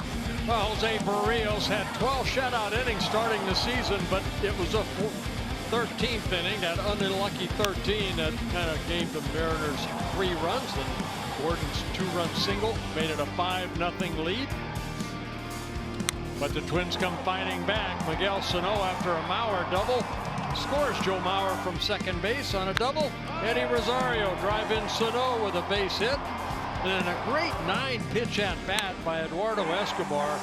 Gets that base hit, scores Rosario, and the Twins make it a 5-3 ball game. And Vincent comes in to pitch to the Twins in the bottom of the 7th. First man he'll face is Jason Castro. Now Vincent worked here a couple days ago, an inning and 2/3. Gave up 1 hit, the home run to Rosario, 17 pitches, 11 for strikes. Inside to Castro. There's Guillermo Heredia. He might be an upgrade. In fact, I know he is in left field over Ichiro Suzuki as the Mariners try to protect a 2-run lead. An upgrade defensively. 1-1 to Castro, then the top of the order.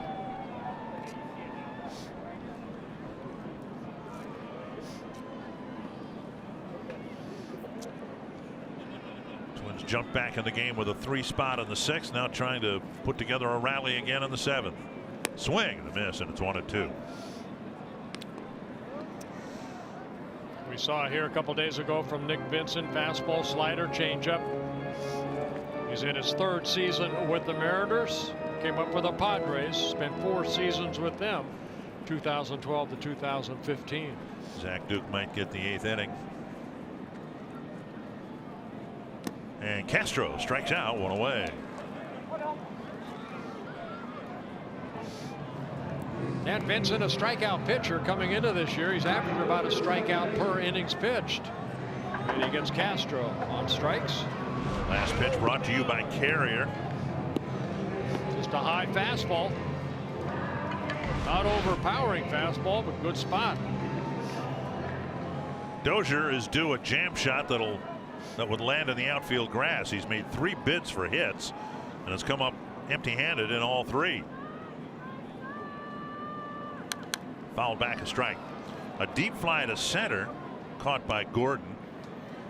Then a hot smash to the backhand side of Seager, who made a really nice play. And then he tried Seager's glove side and was denied a hit bid in the 5th.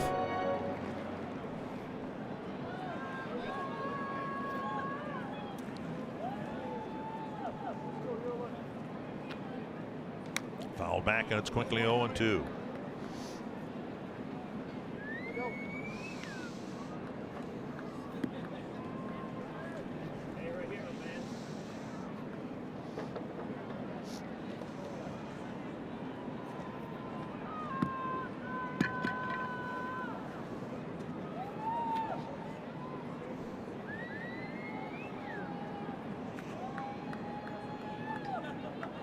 Fouled back. Not an issue now, but it will be by the 9th inning, maybe even the 8th. Players talked about it after the game the other day with the later start time. When the shadow creeps out, covers the mound, it makes it really, really difficult. So right now the shadow goes almost perfectly up the first baseline. 0-2 to Brian Dozier. Inside. 1-2.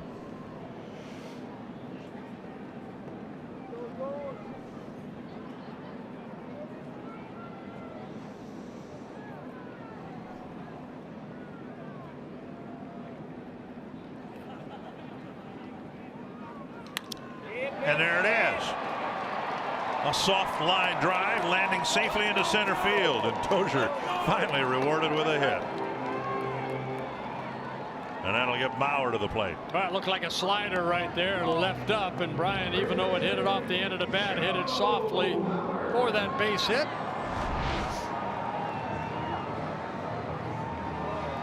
So the slider stays about belt high. Good swing by Dozier, gets on base with 1 out. Bauer doubled to left center field his last time up.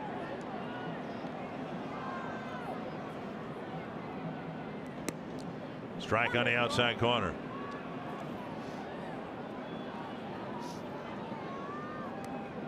Yeah, 10 pitches, 7 strikes so far by Vincent.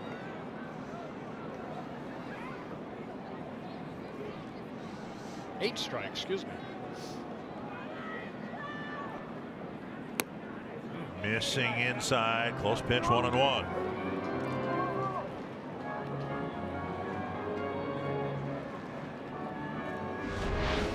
Boy, not missing by much right here. You can see, yeah, inch or two inside.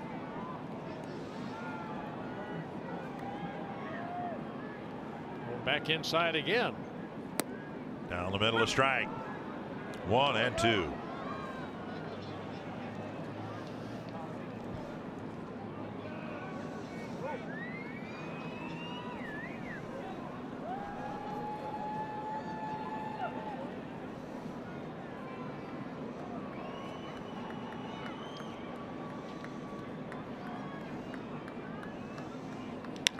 To short left. Heredia coming in, won't get there, and Mauer has a flare to left field. First and second, one out, and here comes Sano.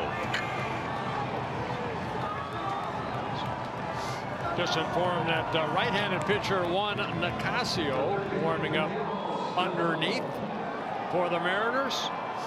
And Joe Mauer picking up his second straight hit, just flares it the other way. And Heredia out left field comes charging in and gets it on the one hop. So here come your Twins. Sano doubled to left field his last time up, drew a couple of earlier walks.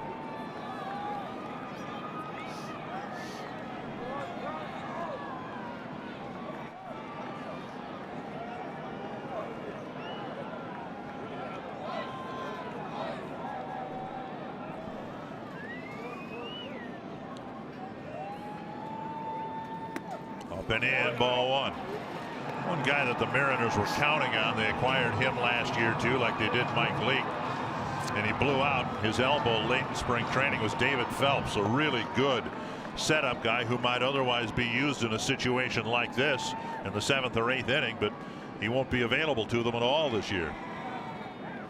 1-0.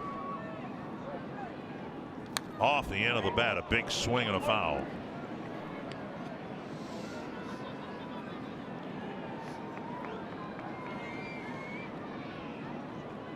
Talked a little bit about it the other day with Vincent on the mound.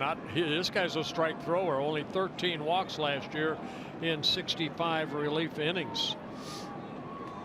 And on Thursday, it was Sano's 2-run home run that tied the game for the Twins. Here he's got 2 men aboard with 1 out. Taken at the knees for a strike, and it's 1-2.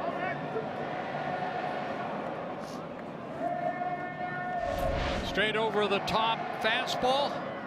Yep. At 90 miles an hour.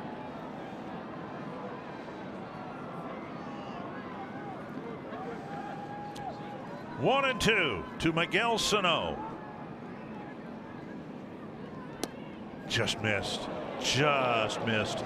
And it's 2-2. Like he tried that little cut fastball.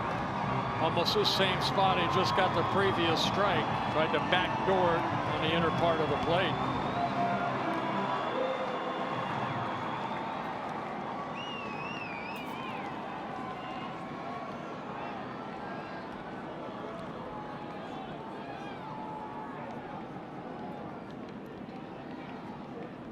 Two and two. Oh my. I think that was the one he wanted. A big swing and a foul to the backstop. Look where this pitch was.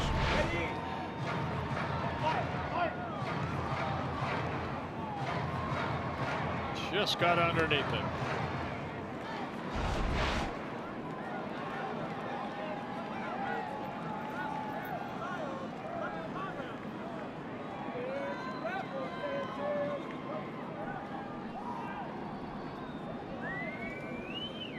Again on 2-2.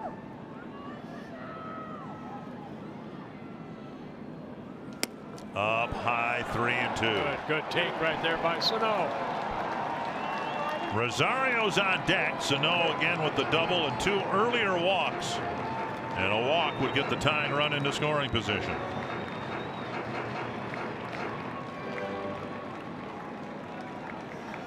Rosario retreating to the dugout for one last blast of heat.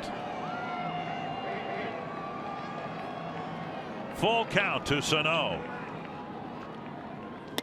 Up high, he drew his 3rd walk of the ball game, and they're loaded up with 1 down.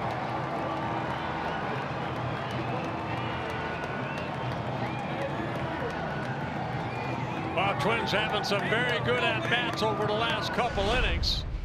Little pitch by pitch. Vincent to Sano.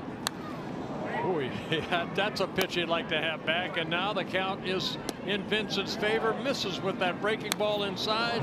Another pitch just fouls straight back. The high fastball. And then top of the strike zone. Not called. So Twins load the bases. Vincent leaves them full with Rosario due to hit next.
Nick Vincent threw that pitch to Rosario. Looked like it was strike 3, and right there, pretty close pitch. It goes the Twins' way. So twice Nick Vincent has thrown a strike more or less that has not been called. And now Juan Nicasio, a right-hander, will come in to pitch to Eddie Rosario, who's already got 2 hits today. Both of them bullets. Nicasio in his first season with the Mariners. Fastball, slider, circle, changeup. And Rosario takes outside a ball. Twins have done a nice job bunching some things together here the last couple innings. 3 straight hits and eventually 3 runs in the 6th. And now in succession here in the 7th, single walk to fill them up.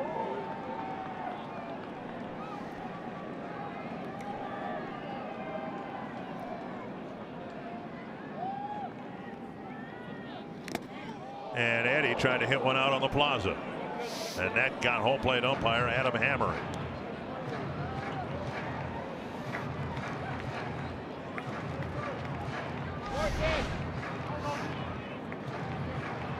Right in the grill, right in the middle of the mask. Wow. And Hammery will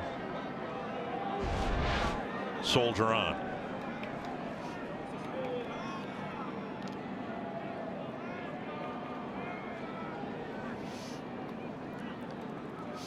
And Nicasio, 31 years old, from the Dominican Republic.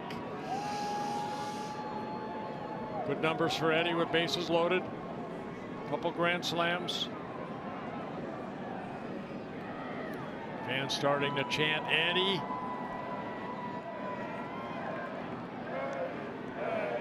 Fouled back, another big swing by Rosario, and it's 1-2.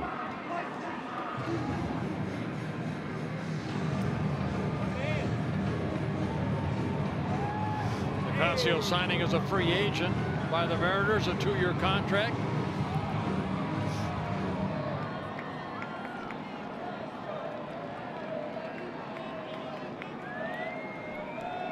One and 2 to Rosario.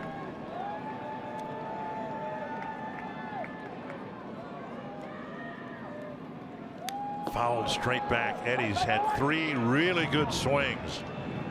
He's been right on 3 fastballs from Nicasio.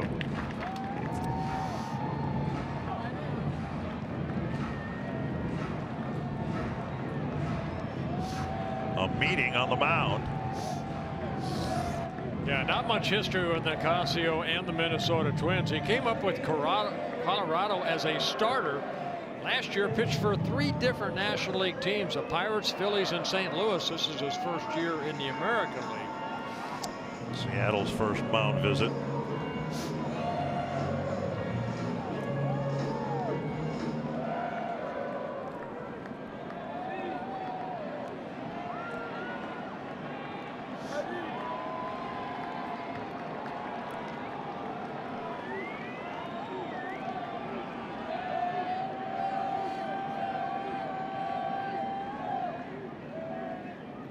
Got him. A fastball down and away, a swing and a miss, 2 down. That 94-mile-an-hour fastball.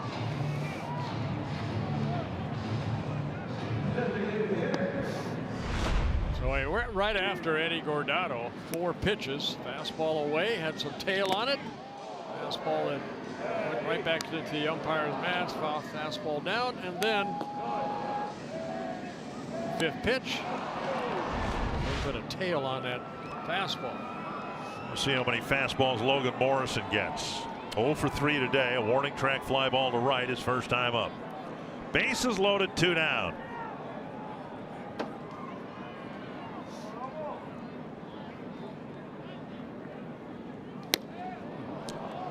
Strike 1.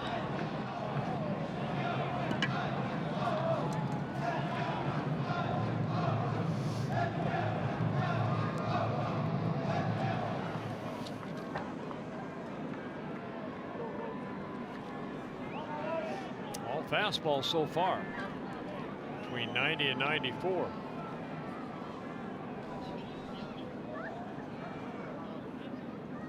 Missed inside, 1-1.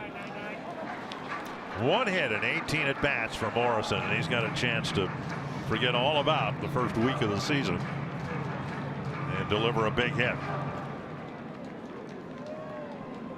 Dozier singled, Mauer singled, Sano walked.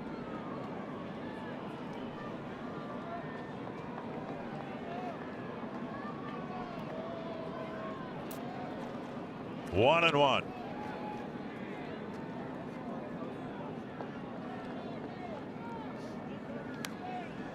And a foul at 95.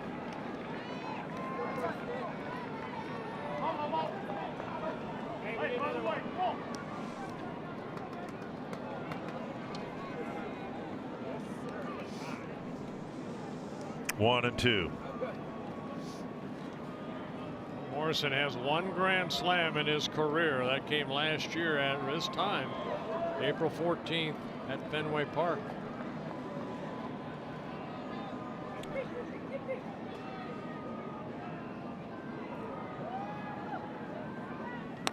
Missed inside, and it's 2-2.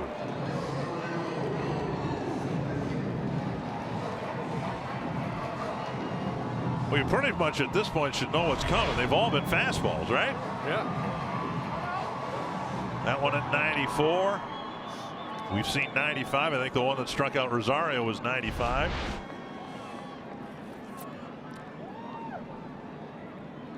It's a matter, can you catch up the one?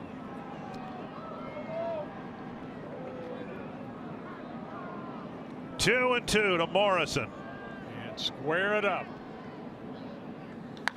Deep to right, but foul.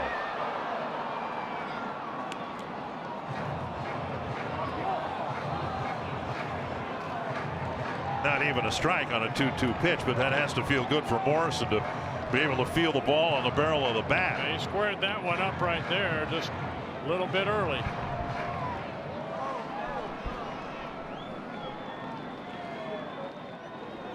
Twins at every base. And Nicasio does not want to run the count full.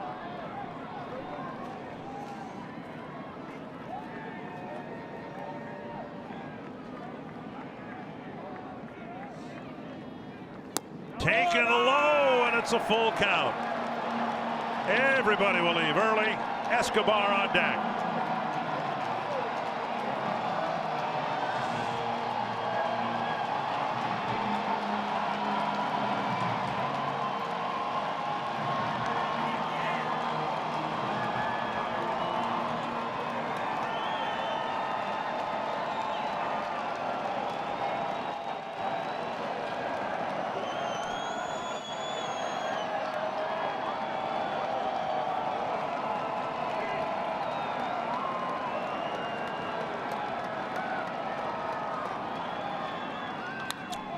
Hooking foul.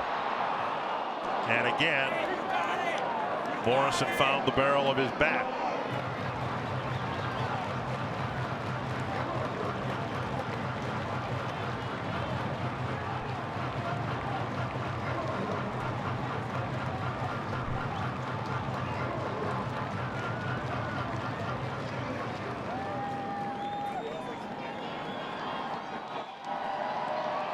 Now the Mariners go into a pull shift in the infield. Dozier could take a 60-foot lead if he wanted to.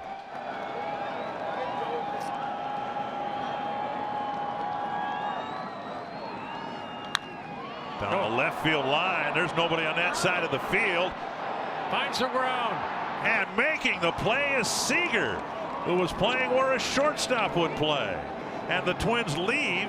The base is full. It's still 5-3 after a long run by Kyle Seager for the third out.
Top choice for families in Twins territory, celebrating birthdays, anniversaries, bachelorette parties, family celebrations of any type. You can schedule your special event in a fully catered Target Field hospitality space available for groups of 16 to more than 250. To learn more at twinsbaseball.com/groups or call 800-33-TWINS. Well, Zach Duke coming into the ball game. He worked here on Thursday. 2/3 of an inning, faced only 2 batters, got them both out, threw 6 pitches, 3 for strikes, making his 4th relief appearance.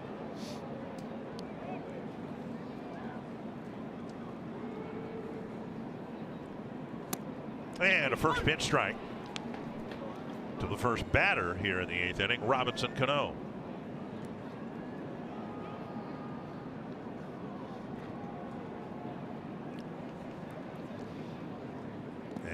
Now in the dirt, 1-1. Your job as a reliever, come in, put some zeros on the board, and they've done that over the last 3+ games.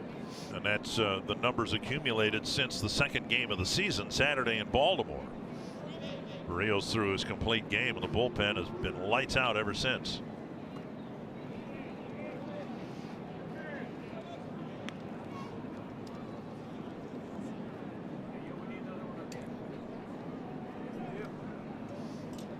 The shift put on by Cano.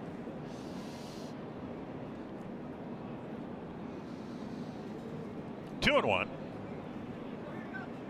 And Cano tried to take advantage of the shift. 2-2.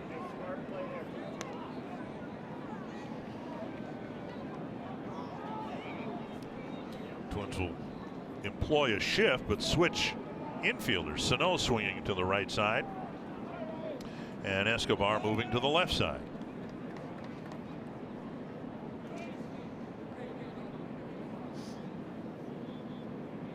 Checked his swing. 3-2.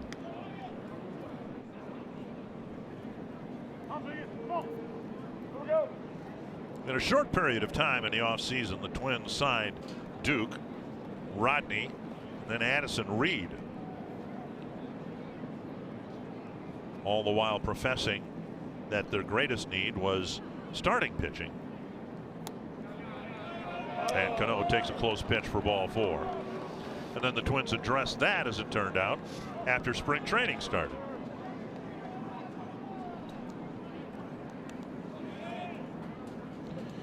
Mitch Haniger will bat. Cano drawing his second straight walk, on base for the third time. Haniger's 0 for 3, lined out to Buxton his first time up. Since then he's hit the ball in the air to the infield twice.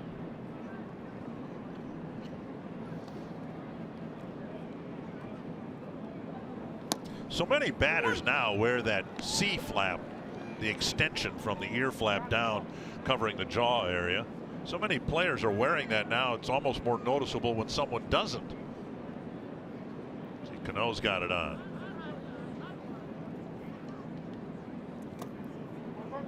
Blocked by Castro. 1-1.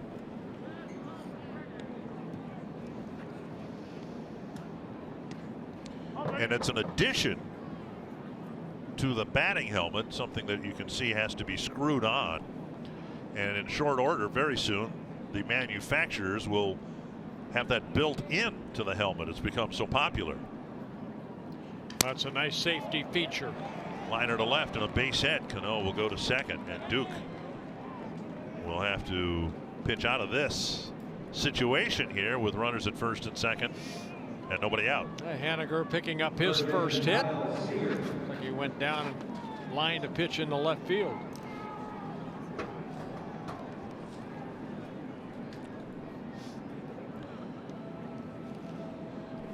Seager first and second, nobody out.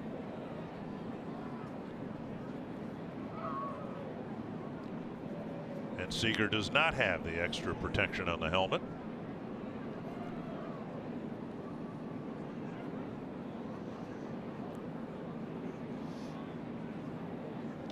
Fouled away, a strike. It's nothing that baseball has done. I mean, they haven't mandated it. It's a player's option. But I can imagine at some point baseball might do that in conjunction with cooperation from the Players Association. Ear flaps were never mandatory until what, early 80s maybe. This one hit to right center field. Grossman charges and fields. Cano will be held at third, and the bases are now loaded with nobody out in the 8th inning. A walk, a pair of singles, and now Vogelbach. Yeah, Seager at the 2-run home run in the 4th inning. Got a pitch up, gets his second hit. Well, the bases loaded, nobody out. Taylor Motter is going to hit for Vogelbach. Trevor Hildenberger warming up. Outside.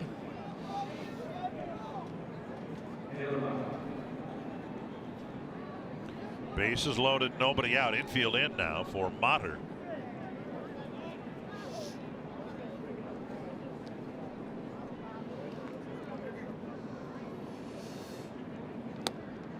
Caught or called for a strike and not caught by Castro. Yeah, Motter getting called up when Nelson Cruz was put on a disabled list.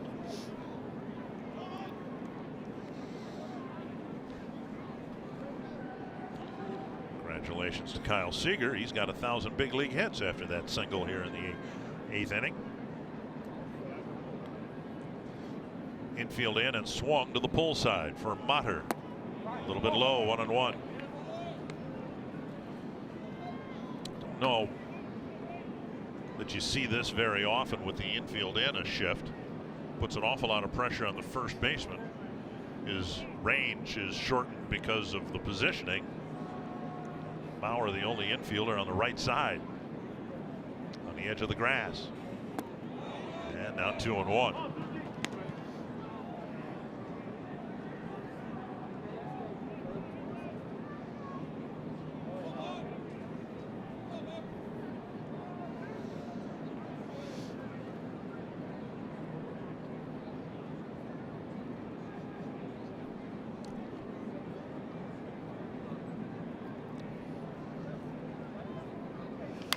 And now pounded foul. It's 2-2.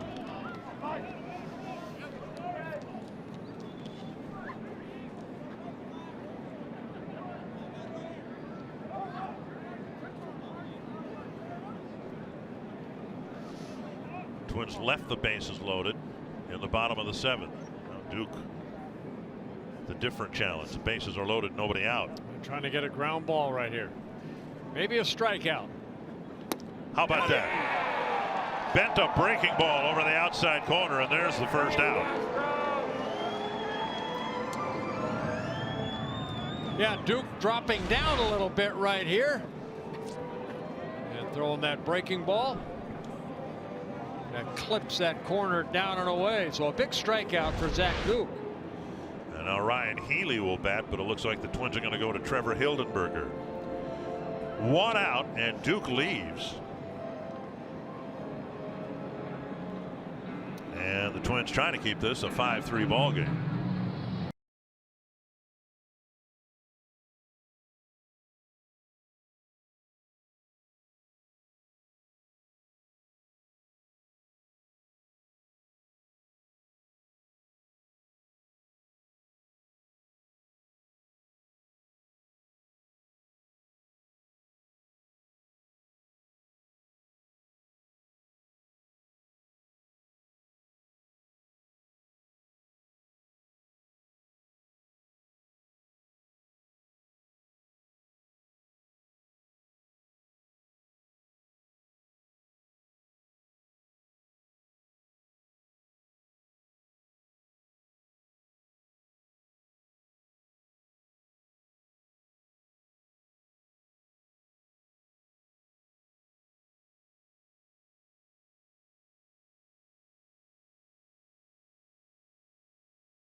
Can't handle this. 3 of the 4 wins for the Twins have been come from behind wins. They gave up the first 5 runs to the Mariners. They're starting to come back. They need to keep the Mariners at 5, and it's Trevor Hildenberger's job to do that. Let's see if he can get a ground ball right here, making his 4th relief appearance. Hildenberger has that sinking fastball, big sweeping breaking ball. Infield in again. Left side of the infield pulled in just a little bit. Bauer in on the edge of the grass on the right side. Healy checks his swing. Ball 1.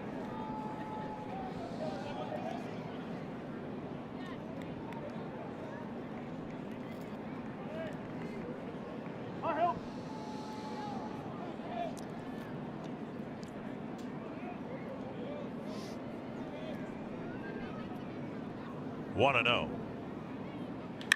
Left center field. And that'll run all the way to the gap. And for the first time in a week, Twins bullpen springs a leak. A 3-run double for Ryan Healy. Well, Hildenberger looked like he left the pitch up right there. And Healy took advantage of it and smoked it in the left center field. All 3 runs charged to Duke. Yep, pitch right there. Good swing by Healy. Then he clears the bases with that 3-run double. 8-3, Seattle lead.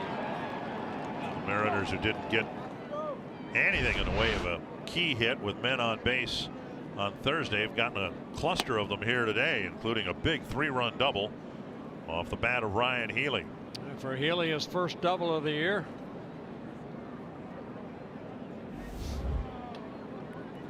Heredia hitting in what was Suzuki's spot. Ichiro with 2 hits. Deep to the left field corner. And gone. A home run. Heredia with a 2-run home run. And these 2 runs charged to Hildenberger. And the bullpen, who hadn't given up a single run since last Saturday, has given up 5 runs here in the 8th inning today.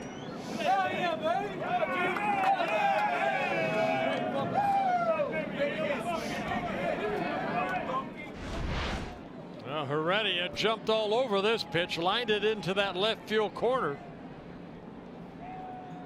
It's his first home run of the year. Well, they're playing this game at right angles. Seager's home run in the 4th inning hit the foul screen. And now Heredia is here in the 8th inning, hit the other foul screen. 1-0 to Marjama, way out in front.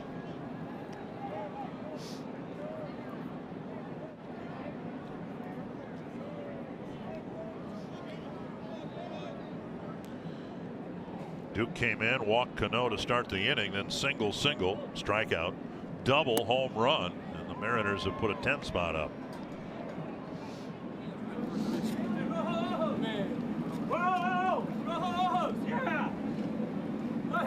The roar you hear in the background is the heater on the bottom of your screen, trying to thaw out the Mariners.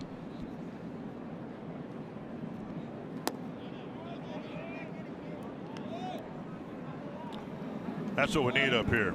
A tradesman 155. I got my little Vornado thing here under the counter trying to keep our feet warm. Why is it pointed toward you? Because I said it's my Vornado heater. 2-2 from Hildenberger to Marjama.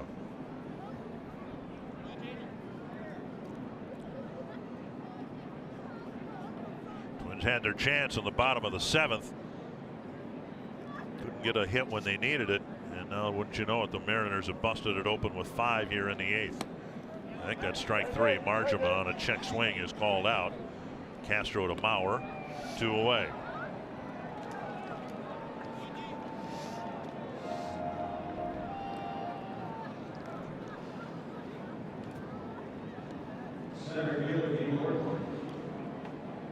First 3 runs charged to Duke. First 2 batters for Hildenberger. 3-run double and a 2-run home run, and now here's D. Gordon.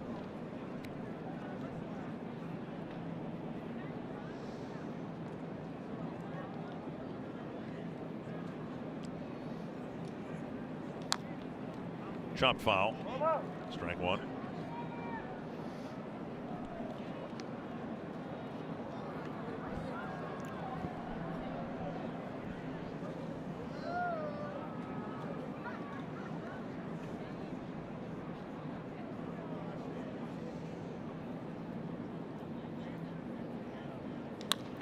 To center, and Buxton puts it away.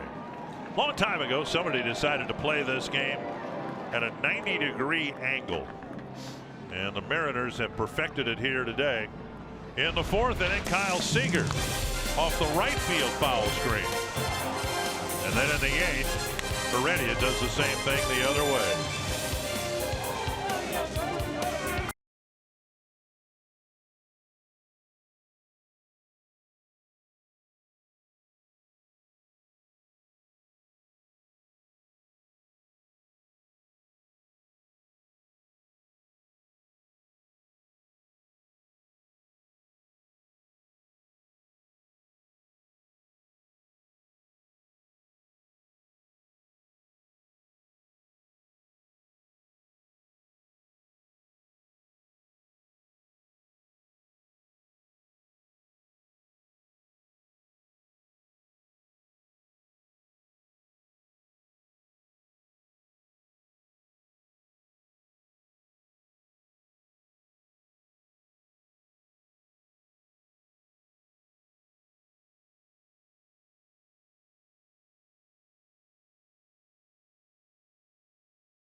Escobar lifts the first pitch over the Seattle dugout. Twins got to within 2 and had the tying run at the plate in the 6th inning when they scored their 3 runs. A couple of at bats, Kepler and Buxton represented the tying run. Then they filled the bases with 1 out. Escobar lifts it to right, playable. Haniger with the catch, and somewhere here at Target Field is Marty Gellner. I'm staying warm in the camera well. Thanks, Dick, up in your warm, cozy booth up there. Coming up after the game, we'll bring you Twins Live presented by CenturyLink and look at how the Mariners got 5 runs off of Jose Barrios in 4 2/3 innings. Plus Eddie Rosario going 2 for 4 with a run knocked in, helping to spark what at the time was a Twins comeback. And we'll hear from manager Paul Molitor, guys, right after the game. We'll look forward to that. See if the Twins can change the score here.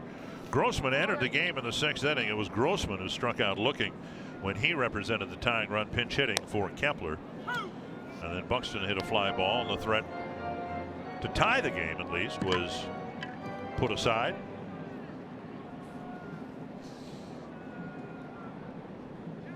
Two strikes to Grossman. And Grossman's gone, 2 away. Yeah, second time Grossman has struck out. Nicasio picking up his 2nd strikeout.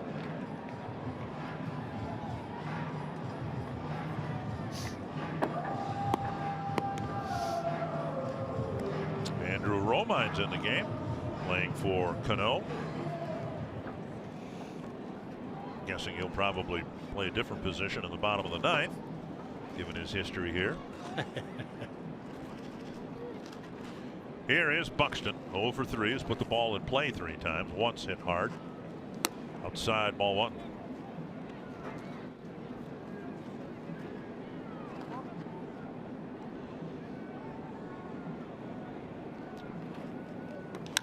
That's to right.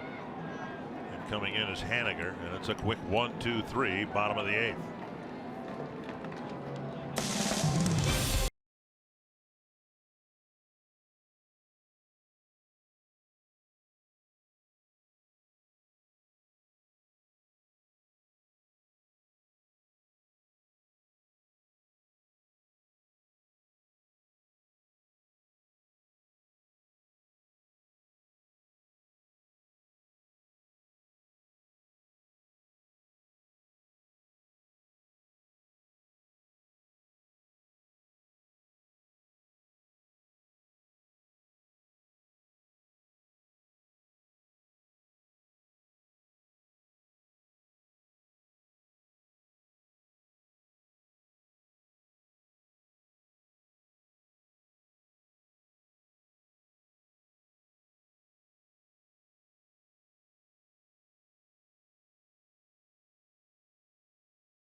Lance Lynn will make the start for the Twins. Marco Gonzalez for the Mariners. That's our CenturyLink. What's next? Yeah, Lynn will be making just his 2nd start in a Twins uniform. He's looking forward to getting back out there, having that rough 1st inning he had in Pittsburgh. Not a good score for the Twins, but a great chance here for Tyler Kinley to finally get into a ball game. Yeah, Rule 5 player, 27-year-old Tyler Kinley, out of the Florida Marlins organization. Last year pitched at Double-A and Single-A in the Marlins organization. Twins drafted him because of his power arm, upper 90s velocity, and they saw enough in spring training to want to try to hang on to him. And whether he stays or not will depend on how he fares on the mound, with the possibility of giving him a pass in his major league debut, where it's below freezing temperatures, and this is his debut. And here's Gene Segura. But his heart is pumping so quick he doesn't know it's cold. 95. Fastball, slider, circle changeup. One strike. He'll face Segura and then Romine.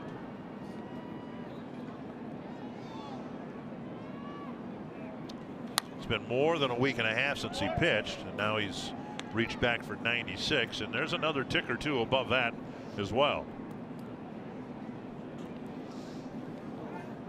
I know the answer to this, so I won't ask you how your first at bat in the big leagues went. Let's just hope it goes better for Tyler Kinley. Oh, my first major league at batter? Huh. Let's hope so. What a strikeout. That's the breaking ball, 88 and in the dirt.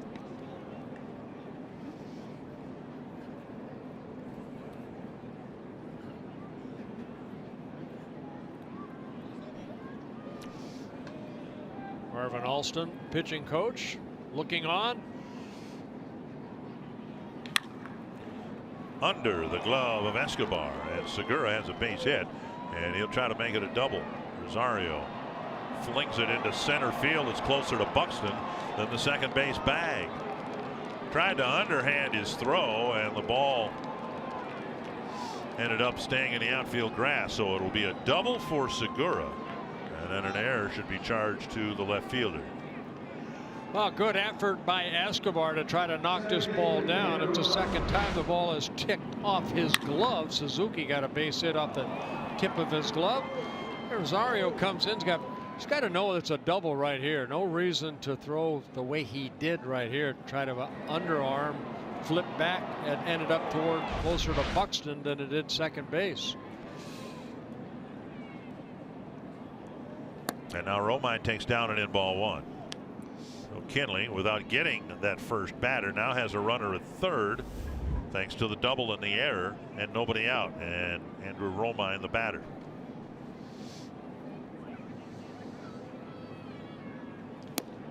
On the outside corner. Last time Romine was here was at the end of the 2017 season, and manager Brad Ausmus decided to play him in 9 different positions over the course of the ball game. Yeah, last year with the Tigers, 4 years with the Angels, 4 years with the Tigers in his first season in Seattle. A foul, and it's 1-2.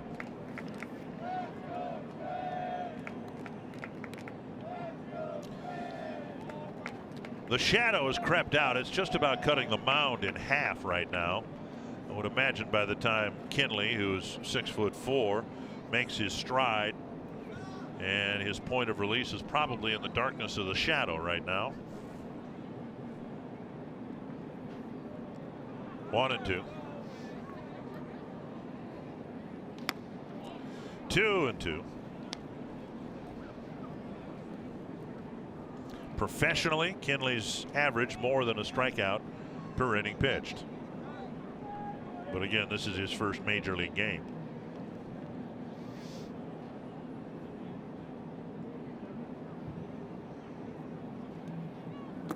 And now 3-2. 3 minor league starts, but his future in the big leagues is that of a relief pitcher. Closing experience in each of the last 4 years in the minors. And Romine strikes out, 1 away. I reared back and challenged him right there. So his first major league strikeout. Good fastball at 96. Infield in with Haniger hitting. Haniger with a single his last time up.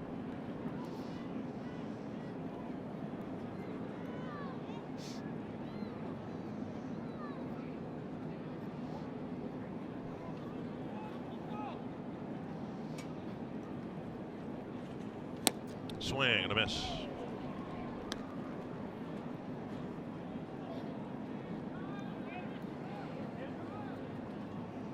Last year it was Justin Haley who was in a similar spot with the Twins, and Haley hung around for a while, had some arm problems, and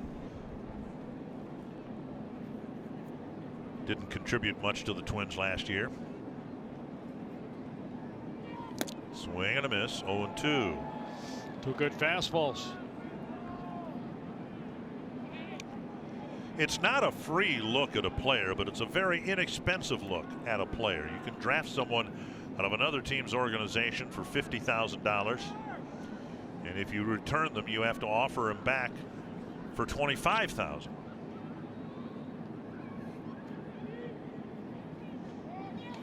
Just off the plate.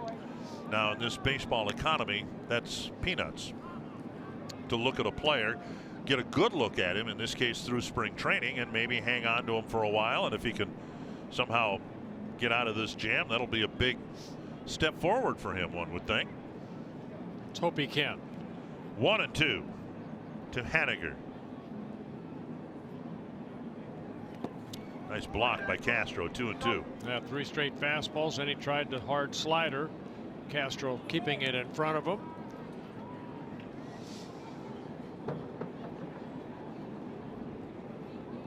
So when you get someone like Kinley, you're not looking at the numbers.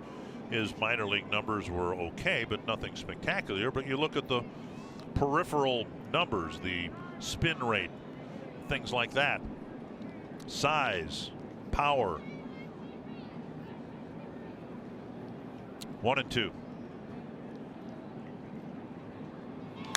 Popped up, fouling out of play.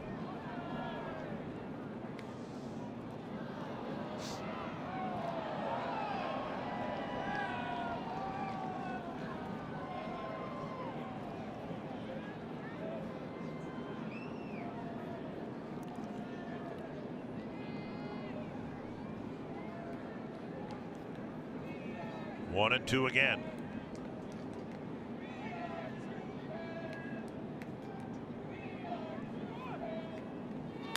To the backstop, and scoring is Segura. Now Castro's okay. Comes up limping a little bit. And a lunge after that pitch, and then it did take him a while to recover. Looks like he might have tweaked something. Here come Paul Molitor. Take a look at this pitch right here. He went up for it. I think he kind of dropped on that right knee as he spun around. See the knee. Ouch.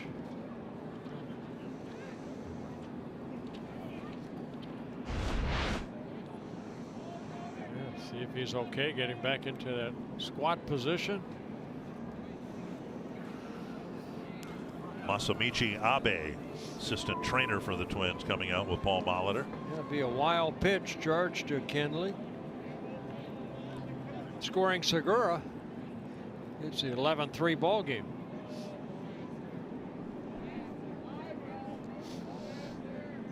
And it's a full count now to Haniger.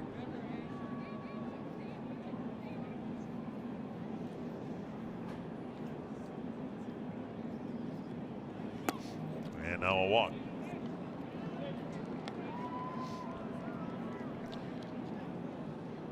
Twins are expected to contend for postseason play, and that makes it even more of a challenge to carry a Rule 5 pitcher. That's kind of what happened to Justin Haley last year. You know, each spot, all 25 spots, are so important. So Kinley would be doing himself and the team a big favor if he can continue to, or if he can throw strikes and get people out. Well, we were in Baltimore. They had 2 Rule 5 players Right. in their bullpen.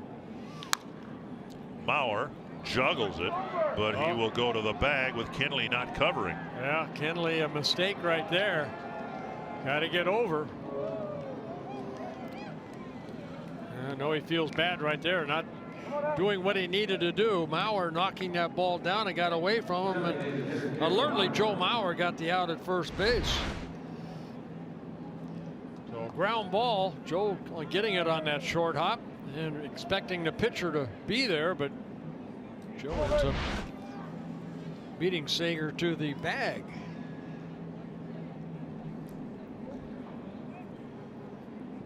And now Motter. And somebody, Kinley delivering the pitch. Well, watch Kinley right here. He sees the ball and says, uh-oh.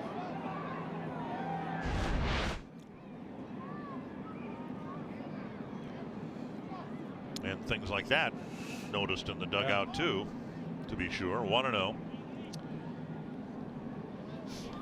I'll be honest with you, I did it one time in Pittsburgh. Willie Stargell went for a ball like that, and I was late getting over there, and I felt bad. I'll tell you what, I apologized to Willie, and you feel bad. I never did it again. But you make mistakes, and he's nervous, you know. Oh, sure he is.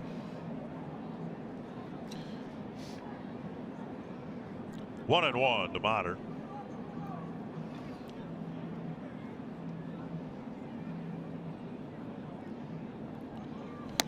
It was a breaking ball over for a strike. First one he got over.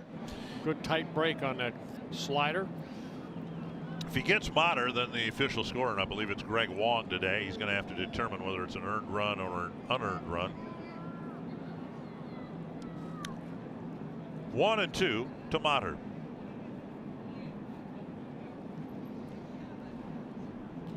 The balls that have been put in play have been put on play on the ground.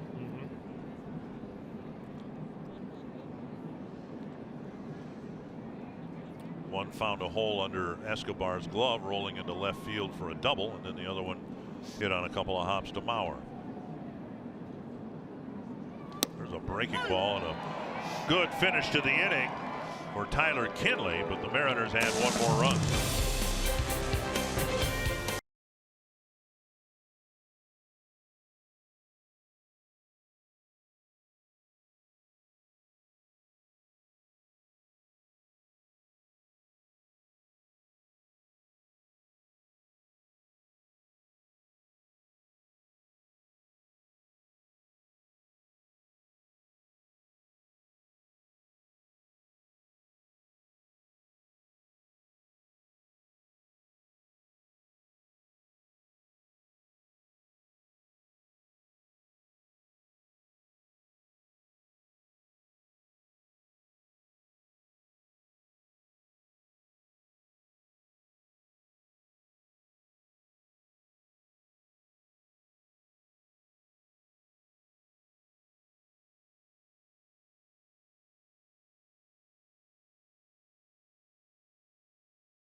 And now one of the trainers is coming over. But Castro's out of the game, in part, I think, because the Mariners brought in a left-handed reliever. So there's not any designation as to what exactly might have been tweaked by Castro, but the fact that he's not already in the clubhouse is encouraging.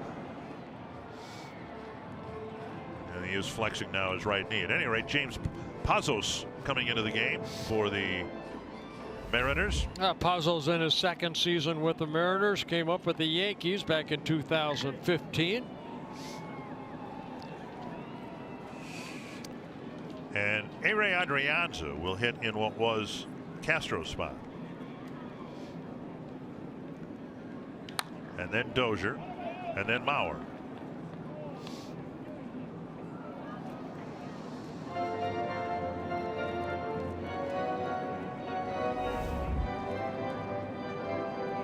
For 9 on the year for Adrianza. Started the ball game here the other day. Yeah, a hit coming as a right-handed hitter. Down and away, 1-1.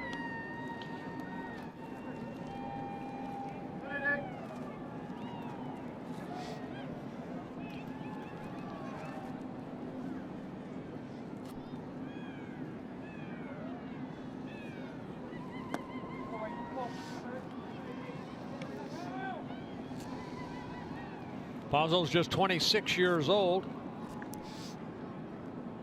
Originally signed by the Yankees back in 2012 out of University of San Diego. 2-1. And fouled away, 2-2. Had a steady year last year, 59 relief appearances, 65 strikeouts in 53 2/3 innings. Did walk 24.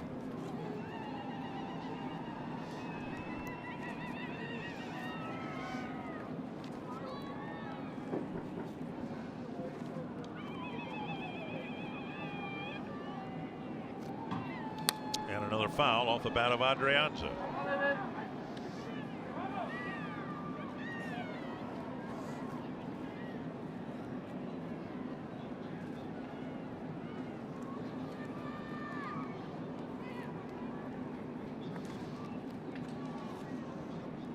Two and two to the leadoff man here in the bottom of the ninth. And another foul.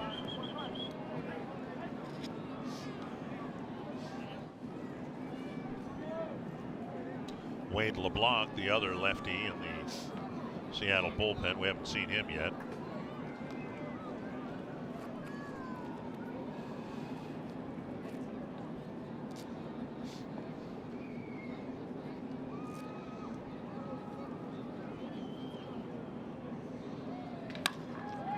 Wicked smash. They finally got one by Seager. Adrianza digs for second, and he's got a double. Seager's been a big factor in this game in the early innings with a couple of nice defensive plays. That one was smoked right past his backhand side. Yeah, Seager, who won a Gold Glove a couple years ago at third base, fastball right down the heart of the plate. Different kind of balls hit sharply, run off the tip of the glove.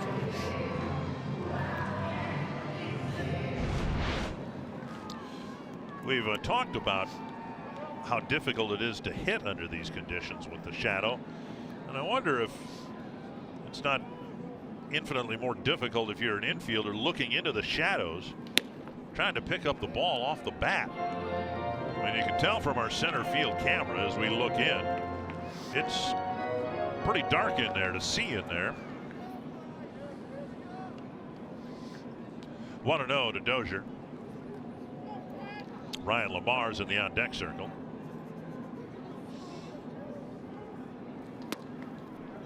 And now 2-0.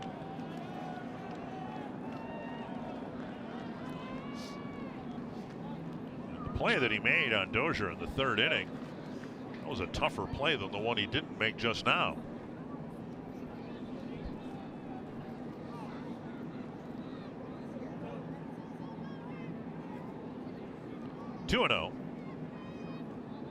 Watch out. Oh. Wow. Well, looked like it was going to hit Brian Dozier. Got backed up. Called a strike. 2-1.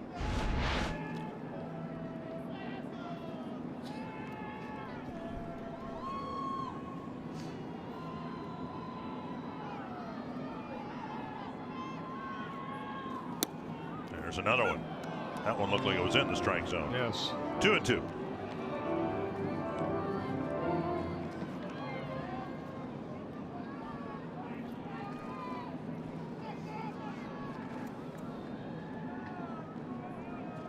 Adrianza at second after his leadoff double.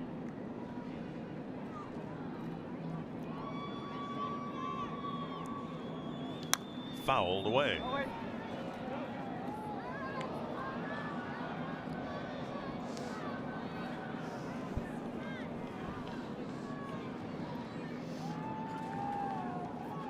There is Lamar getting loose.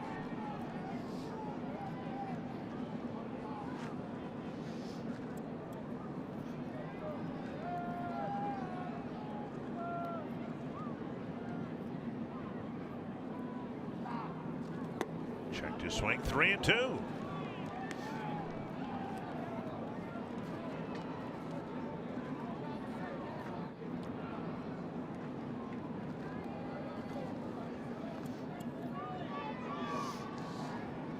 Let's see if Brian can catch up to his fastball right here.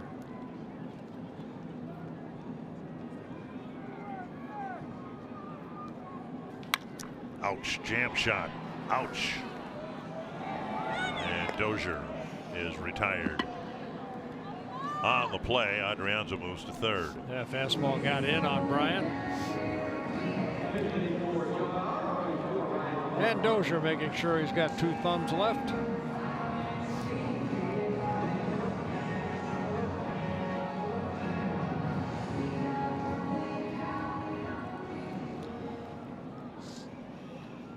One down, and now Ryan Lamar hitting in what was Joe Mauer's spot. Joe had a couple of hits this afternoon, a double and a single. This guy's unbelievable. First ball hitting, and he spanks an RBI single to left field. Lamar now 4 for 6. All the hits have been singles, and he picked up his first run batted in. I jumped on that first fastball. He saw that Brian Dozier got all fastballs, and he was ready for it.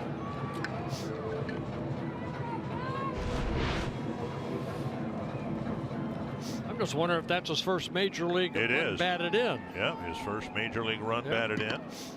Had just 2 hits and 37 at bats, and he's already got 4 in the young season for his new team.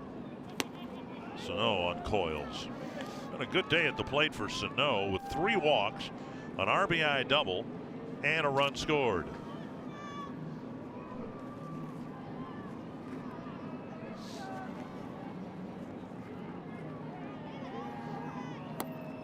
A little bit low, 1-1.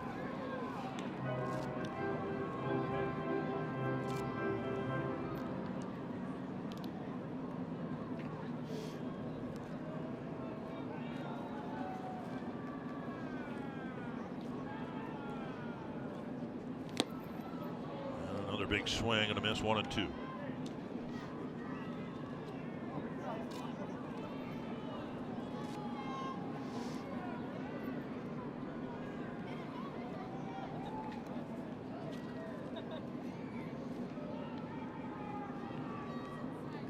Up high.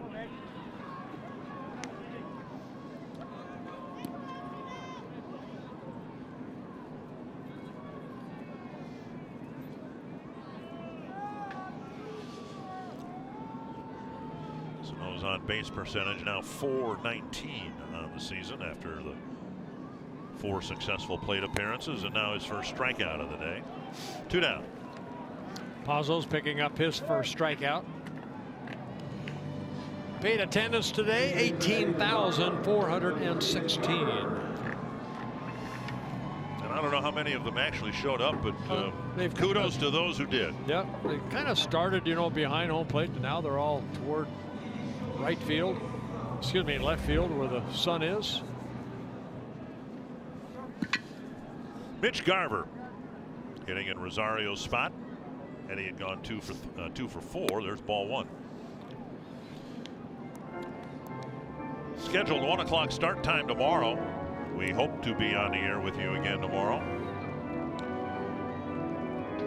It'll be a little bit warmer, but precipitation of some sort is expected, eventually turning to snow. We'll hope it starts about 4:30. There goes Lamar. There's a strike in the outside corner. Defensive indifference. The ruling allowing him to take second base. They weren't holding him on. 1-1 to Garver. Chance to drive in a run if he can get a hit to the outfield. Lamar runs pretty well.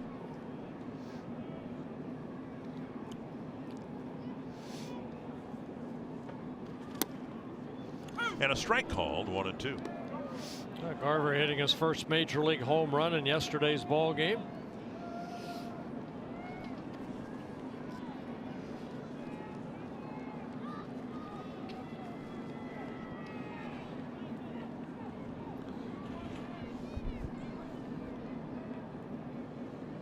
1-2. And that'll end it. The Mariners have evened this series at a game apiece. Twins bullpen finally gave up some runs, 5 of them in the 8th inning. And the Twins, who jumped back into the game at 5-3, end up losing 11-4. Tom Hanneman, Twins got the game in, and that's about all that can be said, with the Mariners improving to 4-3 and the Twins falling to 4-3. Dick, here are the cold, hard facts. Seattle survives the wind chill and beats the Twins. Their first home loss of the season. Up next on Twins Live, presented by CenturyLink.